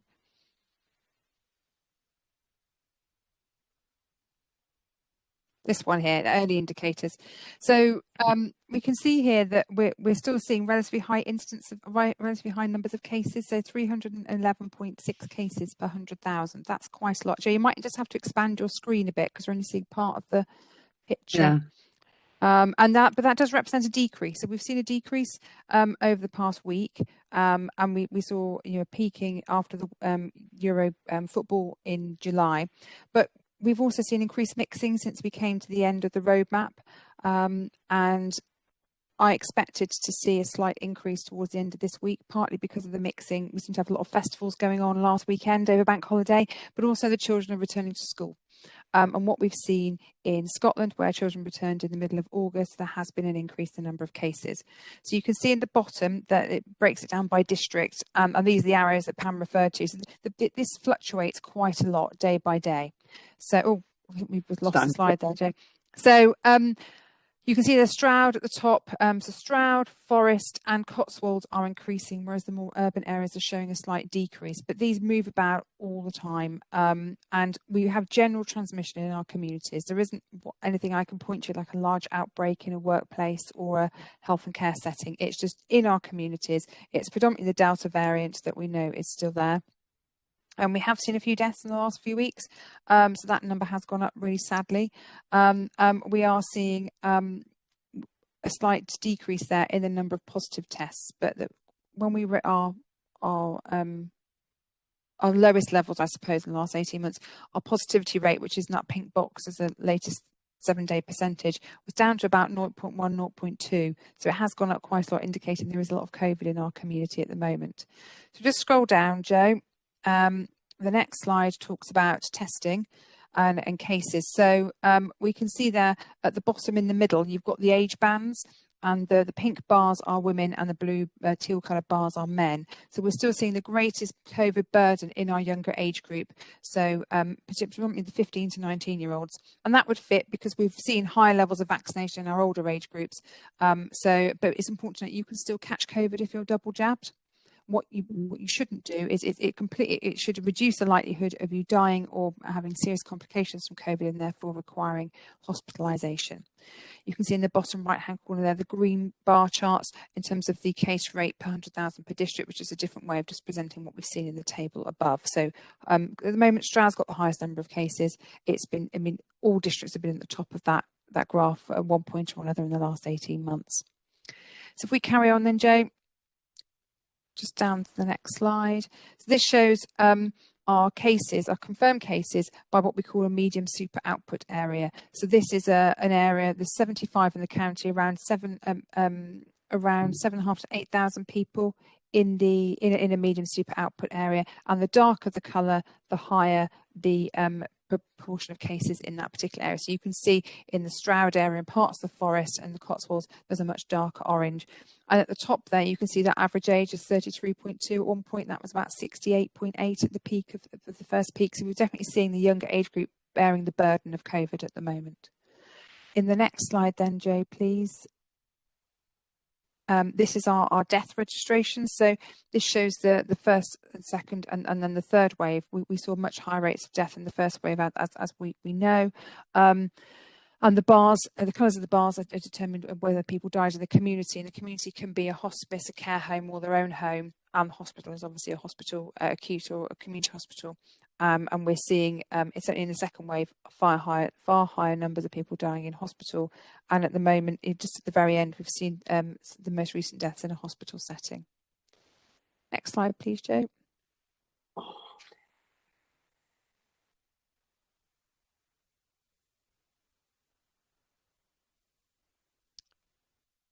Has it got stuck, Joe? There we go. This is just us comparing ourselves to our statistical neighbours and also our geographic neighbours. We obviously sit at the top of the southwest. We're surrounded by 7 other local authorities outside of the southwest. So Gloucestershire is still sort of in the middle of the pack there. Looking at the southwest, we've seen very high numbers in Devon and Cornwall recently, and you would have seen on the news the enhanced response area that was announced for the southern peninsula of the southwest. But also, we're still seeing other numbers quite high in our surrounding geographic neighbours as well. So nothing to be too worried about there. We're not necessarily looking particularly different from anywhere else, but it is still concerning. We've got a rate of 311 cases per 100,000. Next slide, please.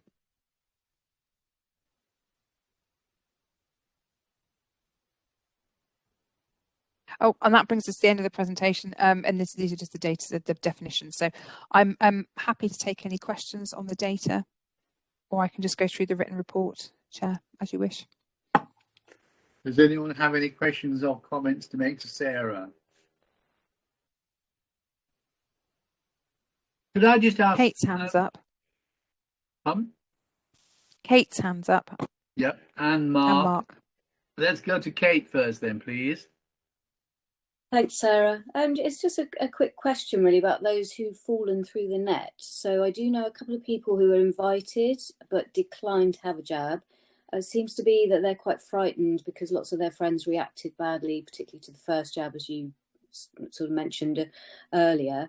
Is there any nudging being done? Is there anything we can do? Is there a one leaflet? I mean, obviously, say to them it's much better to get it done than to get COVID and, as you say, potentially end up in hospital or worse. So there's not many. There are the stats show really high numbers of people being jabbed, and that's a slightly different group to those who are anti-vaxxers or whatever. And I don't know if we can get through to them. Is there a separate thing that we can say to them? I don't know, but So there's an awful lot of work going on to try and reach the remaining people within the county that are eligible for a jab that haven't yet come forward. And in the beginning, we did quite a lot of big bang promotion, and that was obviously to complement what was going on nationally. And we've also used quite a lot of behavioural science to try and guide our approach, because people are motivated to get a vaccination for different reasons. And people have a wide range of concerns about the vaccination. So what we're left with are a range of different people in different groups, different occupational groups across the county. So the vaccine coordinating group has used quite a lot of behavioural science to better target our approaches. So some of the advertising and some of the promotion you won't see. So for example, there's quite a lot around teenagers at the moment. And I know this because a friend has got a teenager. So we've bought advertising on social media, Snapchat, things like that, to try and encourage them to come forward. Although the drop-ins we've had for young people have been really, really well attended, with quite long queues of people just wanting to be jabbed. And we're about the third best in the country for 16 and 17-year-olds at the moment. There's a whole range of different options, and there's quite a lot of focus on pregnant women, because we know across the country there have been there's been a trend in terms of the number of pregnant women who've been quite ill in intensive care with COVID, because they're concerned about having a jab whilst pregnant. There's also a lot of concern amongst women of childbearing age about the risks to their ongoing fertility if they have the jab. So there's quite a lot of details available on the NHS website, and we've shared all the links on our GCC website as well. We're doing things like there's a drop-in in custody suites at the moment, just recognising that perhaps the individuals that are going through police custody suites are not likely to come forward for vaccination. We've done them with the homeless healthcare team. We're working with Gareth, Gloucester Association of Refugees and Asylum Seekers, to try and support those that are coming into the country that might need a vaccination. So a whole range of different approaches. In terms of what you can do, I think just point people to legitimate sources of information to help them make their decision.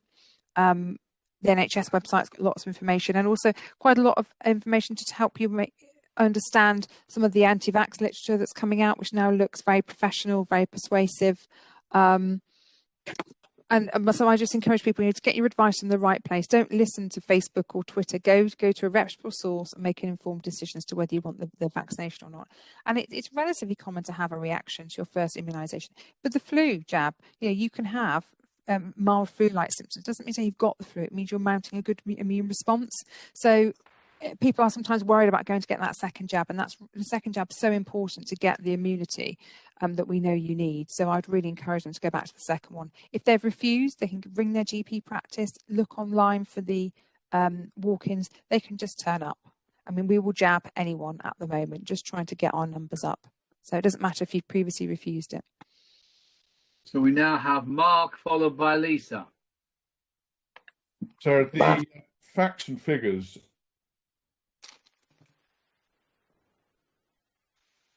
I think Mark has frozen. Shall we come back to Mark when he... Yeah, shall we do Lisa now? Yeah, we'll come back, Mark, if you can hear us. Thanks.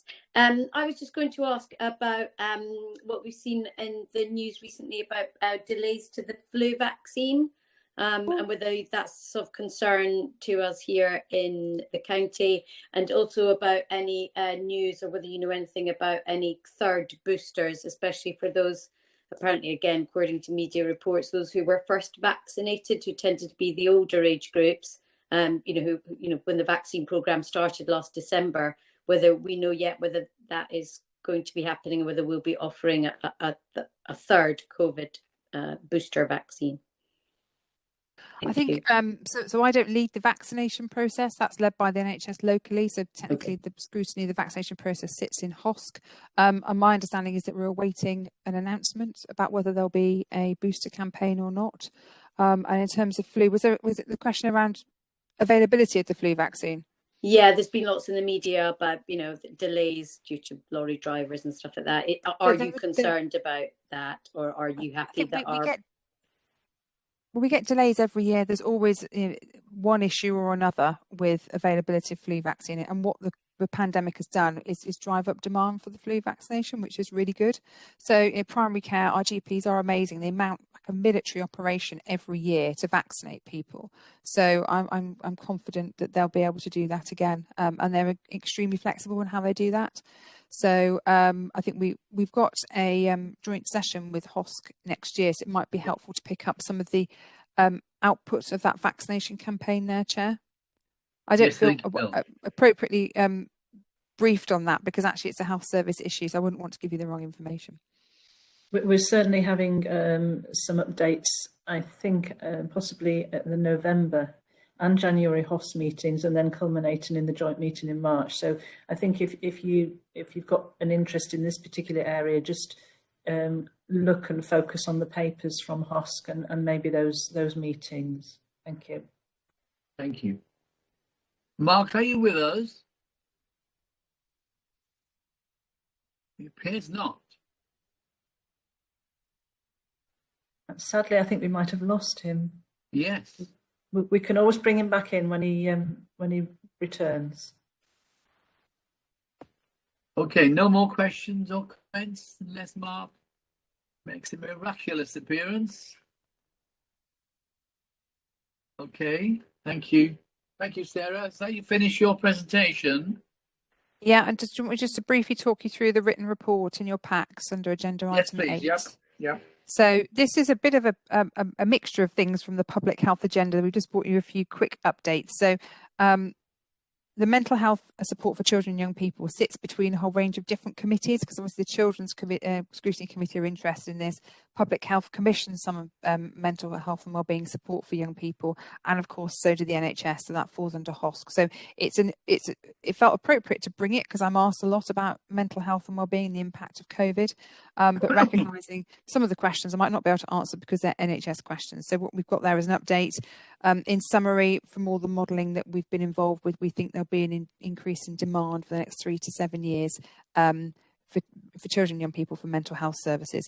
But I think it's really important to note that not all those young people whose mental health has been affected by the pandemic will require some sort of clinical interventions and clinical service.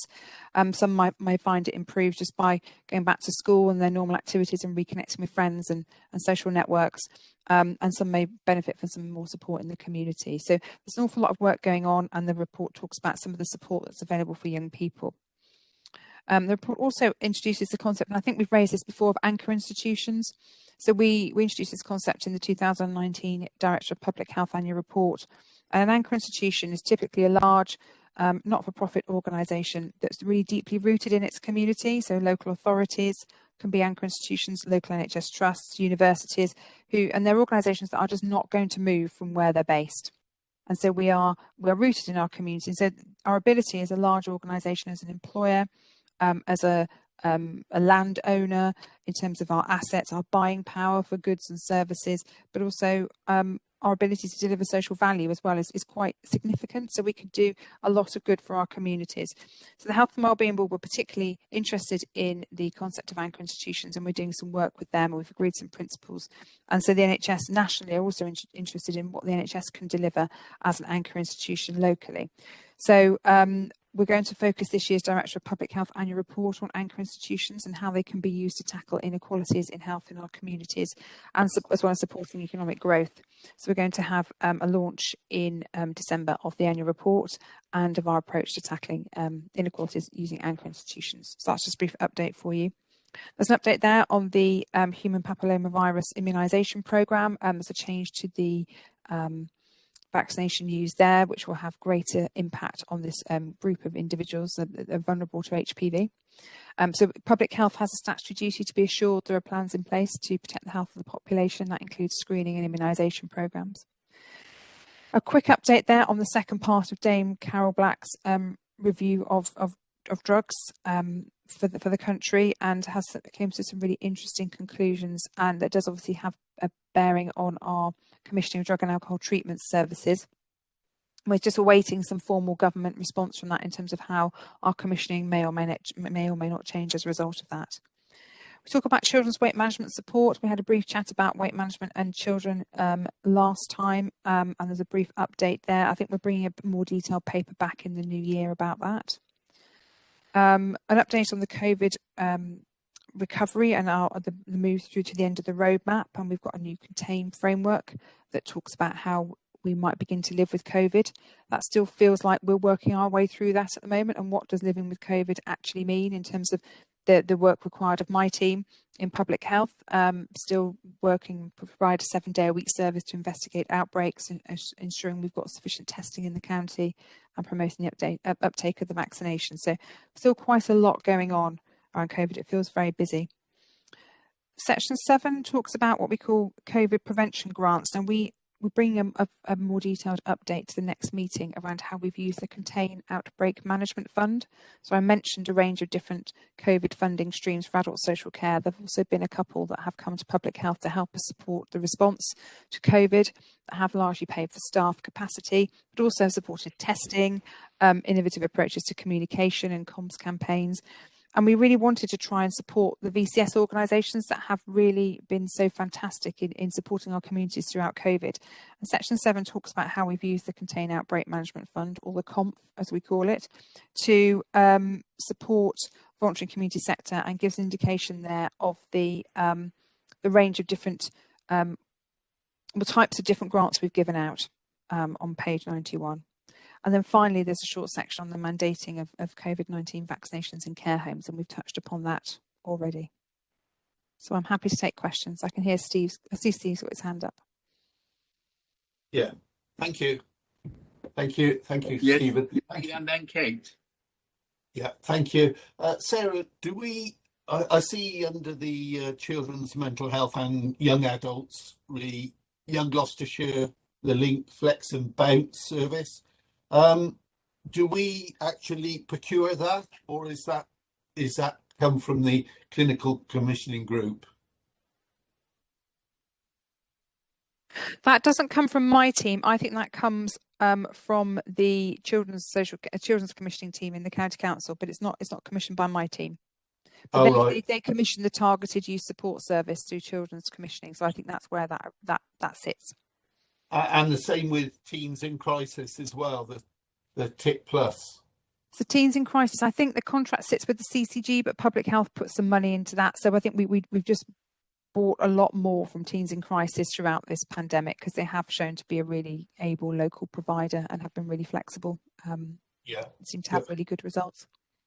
It's only that with my hat on as chair of the local youth centre, full-time youth centre, I haven't seen any sort of any material regarding the Young Gloucestershire one and whatever. But I'll take that up anyway and try and find out, how we can go about getting more of a visual sort of posters or whatever, if they still do those these days. Yeah, I'm sure they do. I can ask the member of my team to get in touch to see if we can pass on some promotional material. If you could, that would be really helpful. Yes, Thank you. Course, yeah. On both of I'll do those, that. the younger ones and the 16 pluses. Thank you. Excellent. So next we have Kate, and then we have Tim Harmon, who may want to say a few words at the end. Thank you. Just want to go slightly back. I've just had another thought about the question I asked you previously. Sorry, this was about people not having the COVID jab. You did mention social media and targeting young people and whatever. A couple of people I know are probably around the 50 mark and don't use social media. So I'm just wondering if at any point letters or anything like that will go back through a door. That's just a point for that. On this, and I don't think Sarah can necessarily answer the question, because as you've said, this is sort of more NHS, but I wondered if there's any information I can get on studies into HPV the vaccination for that, because I know several young women who were the first women to have the vaccination. It was just women then. And actually several of them contracted HPV still, and some of them went on to actually develop cervical cancer. So I'm just wondering if there's any studies or information we can have on the, it was kind of going to be a groundbreaking thing. I'm just wondering if I can have a bit more information on that. Do you want me to take that up, Sarah? And I think we'd have to ask the team to do a specific literature search for you. We don't have that to hand because it's not commissioned by us. It's commissioned by the NHS, by NHS England. And that, to be honest, Kate, is not something that we would be able to do quickly because of our COVID response at the moment. I think the one thing I would say about vaccination, no vaccination is 100%. And what we try and do is find a vaccination that delivers as close to 100% as possible, but none are 100% effective. So whilst I'm really sorry to hear that you know of individuals that have developed HPV and then cervical cancer, it is likely that we will see a proportion of the vaccination population that will still continue to develop the disease. But whether there's a request, Joe, we could put into NHS England for some more information for Kate, they might have it more readily to hand than we do. Thank you very much. Thanks. I'll take that action forward. Thank you. Tim, you have got nothing raised this morning? I just say a couple of things. I mean, obviously, I think I'm sure the committee would agree with me. We recognise the extraordinary work that's gone on in the public health team and indeed across this council and in the NHS during the pandemic, and trying to keep these other services ticking over, I think has also been a quiet achievement, I would say, despite the challenges that we face. And as we look ahead to deal with the challenges that arise after the pandemic, then I think, that work is going to carry on. So I think it's just a thing for me to say thank you to everybody involved. And I, as a cabinet member, I think the whole cabinet are doing all we can to support all the staff that are in the front line here. Thank you, Tim. Could I just ask Sarah, you mentioned about anti-vax publications,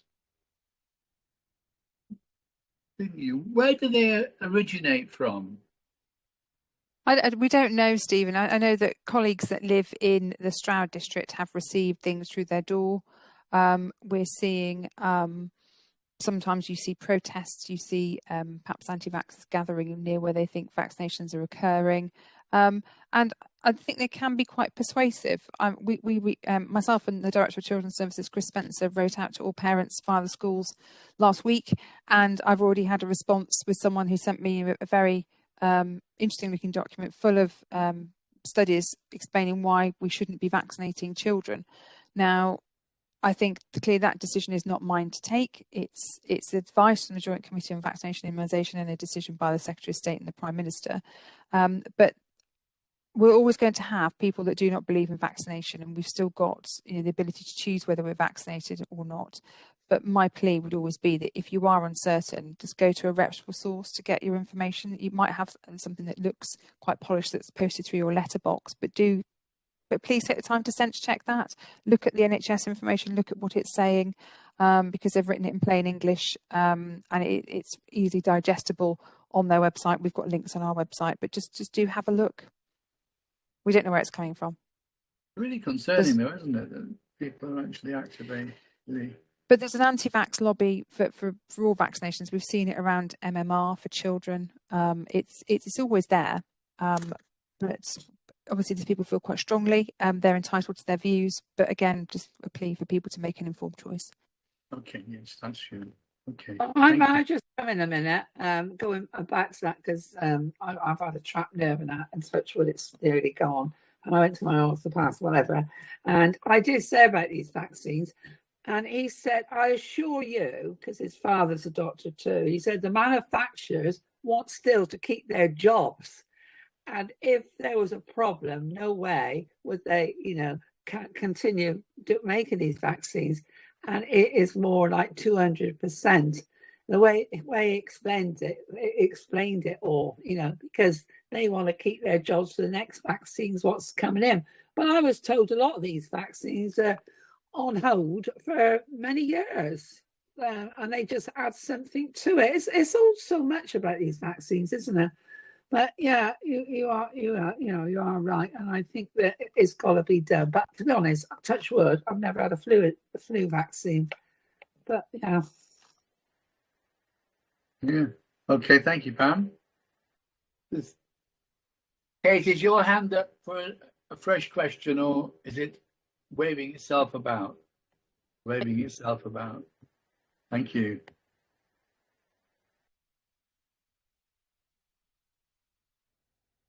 Subject, Pam. Joe, where are we now? We're now on to the performance report, which is for members to have read through the report, highlighted or drawn any areas of interest that they might want to ask questions on. They can direct those questions to the directors, but also to our cabinet members who are with us at the meeting, which is Tim and Carol. So if the chair, if you want to invite members to ask any questions on any observations culminating from the performance report. Thank you. Yes, very comprehensive performance report. Does anyone wish to raise a matter with one of our cabinet members? Carol is here, Tim is here. Am I missing anyone? Unfortunately, we've got apologies from Councillor Dave Norman and from Councillor Cathy Williams, but we've got Tim and Carol present today. Any questions relating to the other cabinet members I can take away and provide written responses after the meeting. So Carol is adult social care and Tim is public health, as far as we're concerned. Tim? Just make a comment, if I may, in understanding the section against my name. First of all, I just would sort of counsel people that, as you will notice, these figures are quarter in arrear. They identify some trends with the red triangles that perhaps are shade unwelcome. We are expecting those to continue probably as a result of the pandemic, but we are watching them closely. Other areas, for example, we are actually lacking data, if you look further down, on the children's overweight, including obesity issue. So it's not particularly a helpful statistic at this stage, but we hope to get some more to you in the future. Just to comment briefly on the issue of the suicide rate, where you'll see that we're broadly in line with the national comparison. Again, this is somewhat historic data. It's worth noting that this Friday, the 10th of September, is World Suicide Awareness Day. So it's something we need to keep monitoring. And, you know, it's difficult to be sure whether the pandemic has increased the numbers of suicides. There might be some little evidence that it has, but we don't yet have much hard data on it. So we'll probably bring more on that to you in the future. Thank you. Any comments for Tim?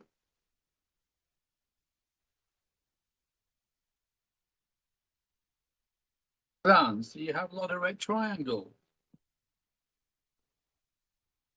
Yes, there are. I think I've got 3 or 4 red triangles. But as I say, we've been analysed next to it on the comments section, the background to that.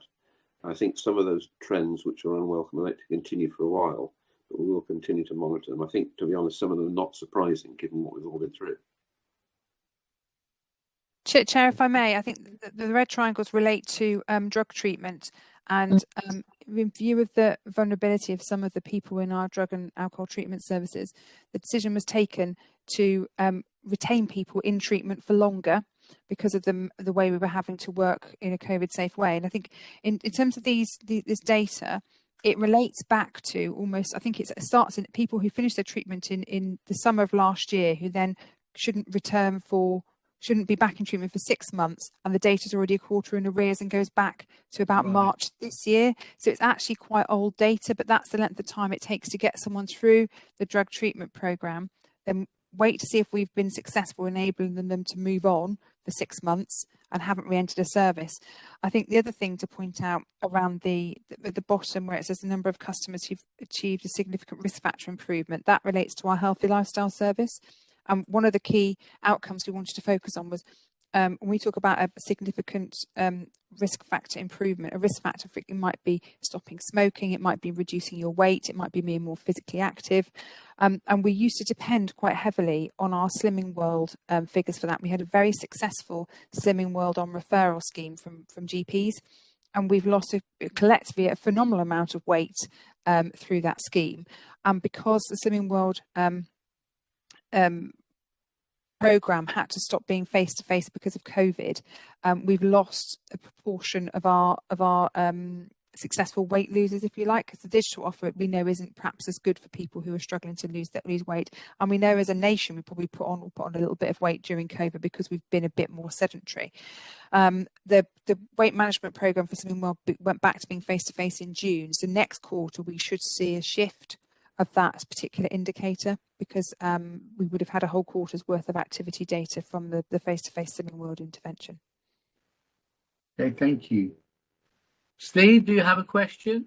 Well, no, I just think under, you know, the rise regarding home care and the current strain on it, I think we understand that, and that's fair comment. It's explained, as Tim said, in the, you know, normally you'd be concerned, but there's so many issues around that, be it parents, you know, having to look after the children when schools were off.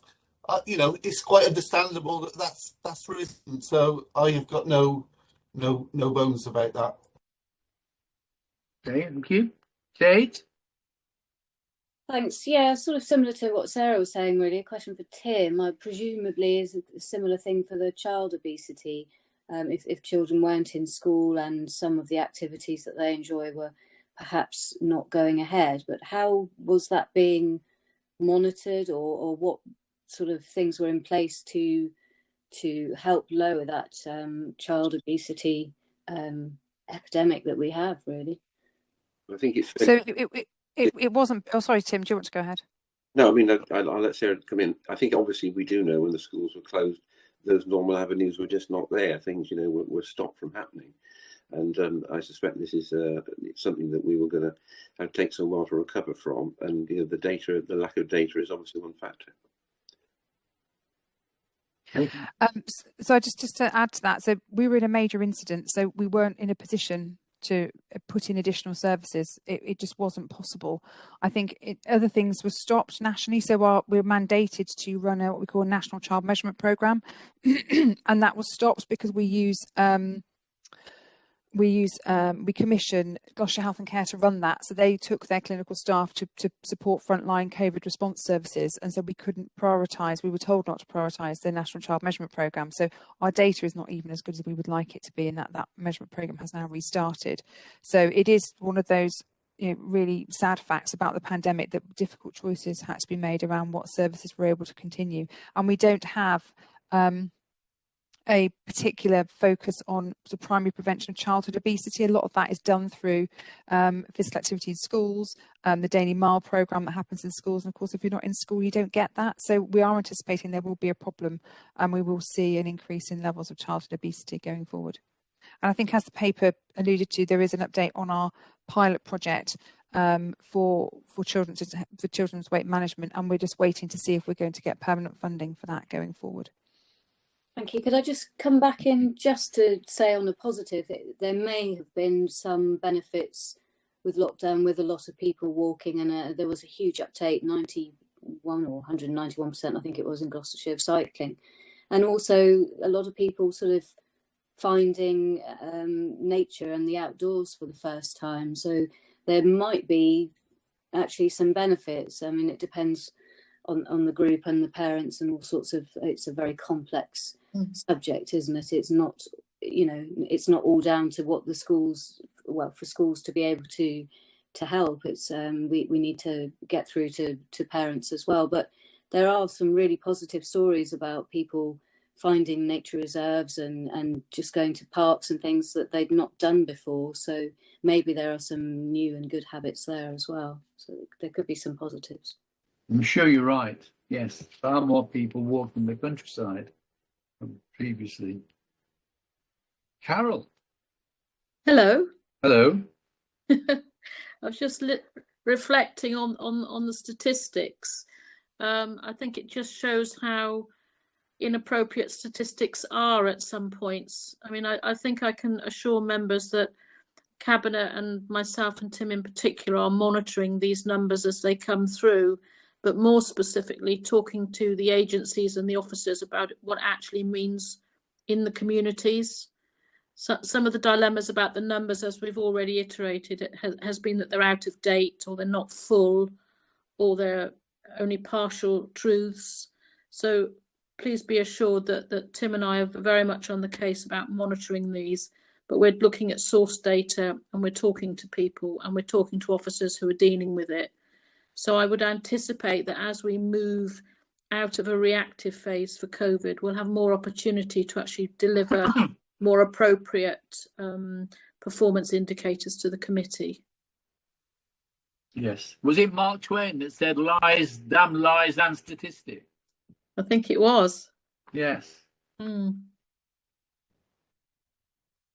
Do we have any more questions or comments for members to make? That's fine. I think we're finished there. Thank you very much indeed. Joe, are we now coming on to the work plan? We are. I can just roughly just summarise some of the points that have been raised during the meeting. We've got the work plan, and I will circulate this as an updated document after the meeting. As Sarah said, we were looking to bring an item, a report on contain outbreak management funding to the November meeting. We certainly are going to be looking at the joint meeting in March. That's going to be really focused on the winter plan review with the HOSC committee, and that I think will certainly take in vaccinations and flu vaccinations and a whole ream of things. So at the HOSC meeting on the 12th of October, the winter plan proposals are going to be looked at. I would encourage our committee members to tune into that meeting to look at the papers to get an idea of what's being proposed. The points and issues that we've raised at this meeting, we're looking at bringing more information back on market management. Is that right, Sarah? We'll just have updates as we go along on that, as periodic updates, particularly following today's announcement from government. Park homes, we're looking at maybe more information in a report, a presentation from officers who sort of look after that area of work. And I will take on board whether we need a visit to the Forest of Dean about animal welfare. I've got a feeling that Councillor Hale will be very pleased with the presentation today and the information. Yeah. So I think that's about covers it. If I have missed anything, if anybody wants to suggest anything, please email me and we'll take that on board. I think that's it, Sarah. Is there anything you wanted to add there? I think the only thing was around, I think we said we would bring a weight management paper at some point, and whether it might be better to bring that. I think it was earmarked for March, but March is the joint meeting, so whether May might be better. Yes. Okay, I'll make a note of that one. Thank you. Could I also mention with children's mental health, my colleague Andrea Clark informs me that Children's Scrutiny, they're doing a workshop on children's mental health, and I think that maybe I need to liaise with her and just keep you updated of what's happening with the other scrutiny committees, because there's certainly some overlap on occasions that you might find of interest when the other committees are considering items. Thank you, Chair. Thank you.